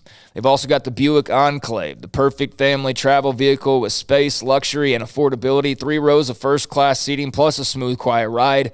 Right now, save $8,500 on all 2021 Buick Enclaves in stock. And Richard Carr is also loaded with premium pre-owned cars and trucks. All pre-owned cars and trucks priced to move during Memorial Day savings event. Multiple cars priced under $200 a month for qualified buyers. And Richard Carr Motors is your local Waco family dealer, taking pride in serving their neighbors. They want to earn your business with great prices, superior service after the sale, and free oil changes when you purchase a vehicle. So come by their clean and disinfected showroom to take a test drive, or let them bring the test drive to you. It's the Memorial Day savings event going on all month at Richard Carr. Boozers is the wedding ring store and more. If you're ready to get engaged or already married and want to upgrade your wife's ring for a special anniversary, Boozers is the place to go. With the largest selection of premier quality diamond engagement rings and wedding rings in Central Texas. They have 7 cases with over 300 styles of rings from top designers like Natalie Kay. Choose from yellow, white, or rose gold, plus beautiful top quality loose diamonds. With an in-house jewelry, they can also custom make anything you want. Bring in a picture or drawing and let Boozers create your one-of-a-kind pendant or ring. They can even use some of your old gold and diamond jewelry to create something new. At Boozers, you'll find a great selection of quality timepieces, and Boozers is the place for expert watch maintenance and repairs, too. They specialize in expert Rolex watch repair for fine jewelry, watches, custom work, and more. Go to Boozers on Valley Mills and Lake Air Drive in Waco. Boozers, the wedding ring store and more. With so many companies and policies out there, it gets so confusing shopping for insurance, and I never know if I'm getting the policy that's right for me. Luckily, I met the team at the Niche Group Insurance Agency. With the Niche Group, you can go to one company and get access to coverage options from many insurance carriers, and you get to speak to a real person about your specific coverage needs. With the Niche Group, I know I'm getting the right coverage at the right price. If you need insurance, talk to the experts at the Niche Group at 1-800-258-8302. You want to know why Stonewood Dental is so successful? Listen to what happy customers have to say. It's pleasant. It's different than any other dentist office. I really feel like they care. And it's not that you're here for 2 hours waiting on someone to take care of you. It's quick and easy, and I bring my kids, and my kids love being here too. They really love the treasure box. Staff is really nice and accommodating, real friendly. You feel more like home. It's not sterile looking. Everybody has their own personalized rooms with decorations and decor, and they'll even have a blanket for you when it's cold. I've recommended people to actually come here, and they are patients now. I really love it here. It feels like family. Learn more, stonewood-dental.com. From the first workout to the last practice, sports is an incredible challenge. Hi, this is Dan Ingham with the First National Bank of Central Texas, and we're proud to support each athlete, every parent, and our educators. From families, small businesses, to the biggest industry, we're here to help. With remarkable products like First Free Checking, we've got banking ideas that fuel big dreams. The First National Bank of Central Texas. Familiar faces making local decisions. Member FDIC, Equal Housing Lender. One size fits all. That may be all right for an adjustable belt or cheap sunglasses, but when it comes to your financial needs, no one wants a one-size-fits-all strategy. Ben Erlinson, your Edward Jones financial advisor, knows that his most important goals are yours. That's why he takes the time to understand your needs, knowing you. That's how Edward Jones makes sense of investing. Ben Erlinson, 100 North 6th Street in Waco, 254-759-8533. Edward Jones, member SIPC. Welcome back to SicEm365 Radio. SicEm365 Radio is presented by IdealMRI.com. High-quality MRIs for $497 or less. IdealMRI.com. Your health is important, so is your budget. All right. By the way, a couple of updates. NCAA men's singles. Bhutan, did advance. Bhutan, right? I get that wrong every time. It advanced into the round of 16. So that's part of the news from Orlando. See if he continues on. But by doing that, he becomes an All-American. And that's about it. Obviously, the news about Baylor baseball not good with a couple of people out, injuries and or COVID related. This is Paul Catalina's Top 5 at 5:55. All right, brought to you by Slapsticks Comedy Club. Go to slapstickscomedy.com/tickets or slapstickscomedy.com, and you can buy tickets for our show on Saturday night at Rogue Media Network on Washington Avenue. There's 45 seats available, so please get your tickets now. We're going to have fun. We met yesterday. I got to see the progress of the club. It's coming along. It'll be done right before you know it. Big stage. It's going to be a beautiful club. Food, drink, everything. It's going to be awesome at Slapsticks. So that's coming along. But we do have an improv show on Saturday night that I will be a part of. So please buy your tickets now at improv or at slapstickscomedy.com. Top 5 over 40 athlete feats. In honor of Phil Mickelson at 50, winning the PGA. Now, Phil is not on this list because he inspired it, so I get 5 more in. But I do understand that he's 50 and won the PGA, and that's unbelievable. And I hope more 50-year-old athletes do things in the future. But I decided to pick other over 40 feats for this since Phil inspired it. And yes, I do realize that it might be icy in hell today that I'm doing a list inspired by Phil Mickelson. Number 5. Dara Torres wins 3 silver medals at 41. Swimming. Not in like archery or something. Like he was swimming against 19-year-olds. Yeah, that's tough, man. That's impressive. So that's tough and impressive. To do swimming, you'd think like 18 to 22-year-olds are probably in the best shape to be able to win. We saw Michael Phelps do it, into somewhat later years, but certainly not 41 years old. So, yeah, that's incredibly impressive. Those are just silver medals. I thought that too. Come on, look, 3 silver medals. It's second place. I'm kidding. Yeah. Lucky they award medals for second place. All right. Number 4, George Foreman wins the heavyweight title at 45 in 1994. Beat Michael Moore. I love Foreman, even though he crushed Frazier twice and broke my heart, but is this more of an accomplishment by Foreman or more of a state of where heavyweight boxing is? I think it was where heavyweight boxing was in many ways. And that's been a while. Still, I think that had a lot to do with it. But still impressive no matter what. Although there's 45-year-olds you could probably see stumbling out of any bar at like 12:30 at night to probably wallop, somebody if they were Pacquiao's getting ready to fight at 42, enough. Right? But no, to be in that kind of shape, I think is the most impressive thing because boxing, you got to be in such incredible shape to make it through all those rounds. Yeah. Number 3, Jack Nicklaus wins the Masters at 46. That course, I think people watch it and it's so beautiful, and they think about a nice relaxing day on the golf course if they were doing it, but it will eat you alive. Bob Herring of ESPN is going to join us tomorrow. We'll discuss quite a bit of this. He was traveling today when we were going to have him on, and he had to change it for tomorrow. The Masters is not, Pebble Beach, but there's something about that where familiarity, it's the same one every year, and the knowledge doesn't mean you can't be a first-timer there, but there's a chance Mickelson, or we saw Tiger three tournaments ago win it, where that is about the knowledge as much as it is most anything else of where you can. You still got to hit it there, but I think that's why you saw him win at 46. That was a great moment. Yeah. Number 2, Nolan Ryan throws his 7th no-hitter at 44. I mean, the no-hitters are becoming less impressive now, but especially back then in 1992 when he did it, Tell that to somebody who throws a no-hitter now that it's not impressive. It's impressive to me, but I know it's. But they're a dime a dozen, it seems. Yeah, they're happening. It's like all of a sudden, if 3 or 4 guys in 10 years win the Triple Crown. Yeah. Yeah. It's just.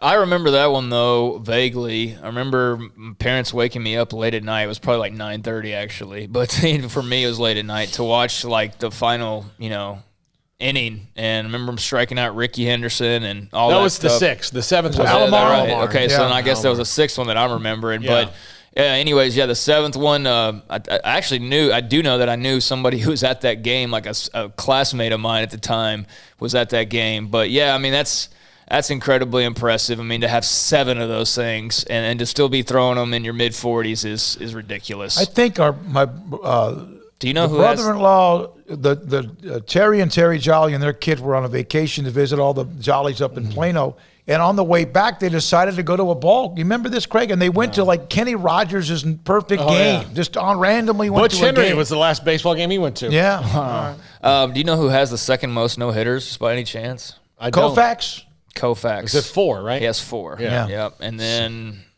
Verlander has 3. That actually puts him third. And he's not even pitching right now. Yeah. He's out. Yeah. Yeah. And number 1, Tom Brady wins his 7th Super Bowl at 43. 7th Super Bowl, if he won his 7th Super Bowl at 29, whatever, it's impressive. But I'm losing track of the fact that at 43, he can go to a new team, struggle through a year where he didn't get to practice with them in the offseason. And then by the end of the year, not only the best team, if you look ahead to this year, most people don't think they're going to get matched with that roster. We'll see. Every starter's been re-signed or is at least under contract. Yeah. Here's the thing about the 7. It's crazy. Forever, until he won his 5th, forever, 4 was the max. Bradshaw and Montana. And I believe that was it. He's got a shot at doubling them up. Aikman 3 and others have, but 4 was the comparisons to individual players, and you're right. But he's got more titles than any organization. Yeah. He's got more titles than the Patriots. Yeah. He's got more titles than the Cowboys, 49ers, Steelers. Yeah. Everybody you want to throw up there that for the longest time, Cowboys had 5, Niners had 5. Yeah. And then you had like the Redskins had 3. Steelers, I think, Steelers had 4. Yeah. Steelers had 4, and then they eventually won their 5th. But Brady by himself has more alone than just teams over their entire histories who have the most. Since the late 60s, they've been playing this for 55 years. And 2 years ago, or actually it was last year's Super Bowl when he became the oldest player to ever play in the Super Bowl, and then he's back again this year and winning it. Yeah. Like, it's not even that he's that old and he's playing in it. He's winning it, and he's also crushing other franchise records. And there's been a couple in which they've lost, the David Tyree Giants, and then there was, of course, the game with Philly. 10. Yeah. But they've also won 3 or 4 that were nail-biters, too. But it's crazy. But the 2 against the Giants, they won on miracle catches. Those teams won on miracle catches. And then the one against the Eagles was a miracle for the Eagles as well. Wasn't that the quarterback flea flicker? The Philly special. Yeah. All right, good stuff. All right, thanks to David Murphy, Rangers television broadcast, former Baylor outfielder, and also thanks to Mitch Thompson, MCC. Good luck as they're headed to Colorado for the national tournament, and also thanks as well to Mark Followell. We're loaded up for tomorrow. Thanks to Paul, Catalina, Craig Smoak. Thanks to Emma, Hayden, Jack, and Armstrong, I think it is. That is Andrew. No, it starts with an A. Thank you to our great sponsors. Thank you for watching. the app, YouTube, online, all of the above, Twitter. Thank you, David Smoak. Good night on SicEm365 Radio.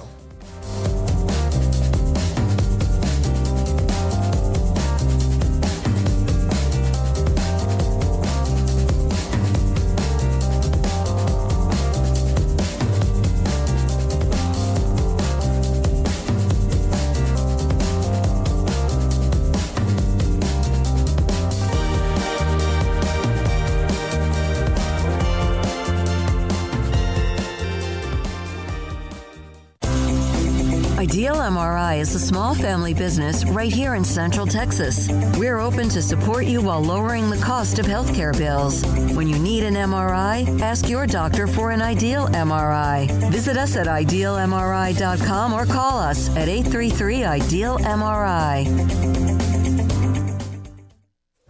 Stepping into the boots of a U.S. Army officer can add confidence and leadership skills to your son or daughter's career path. See all the things they can achieve in our boots at GoArmy.com. U.S. Army Waco Recruiting Company, 254-598-8131 or 254-776-1543. Texas Farm Bureau Insurance has been proudly serving Texans across the state for over 60 years.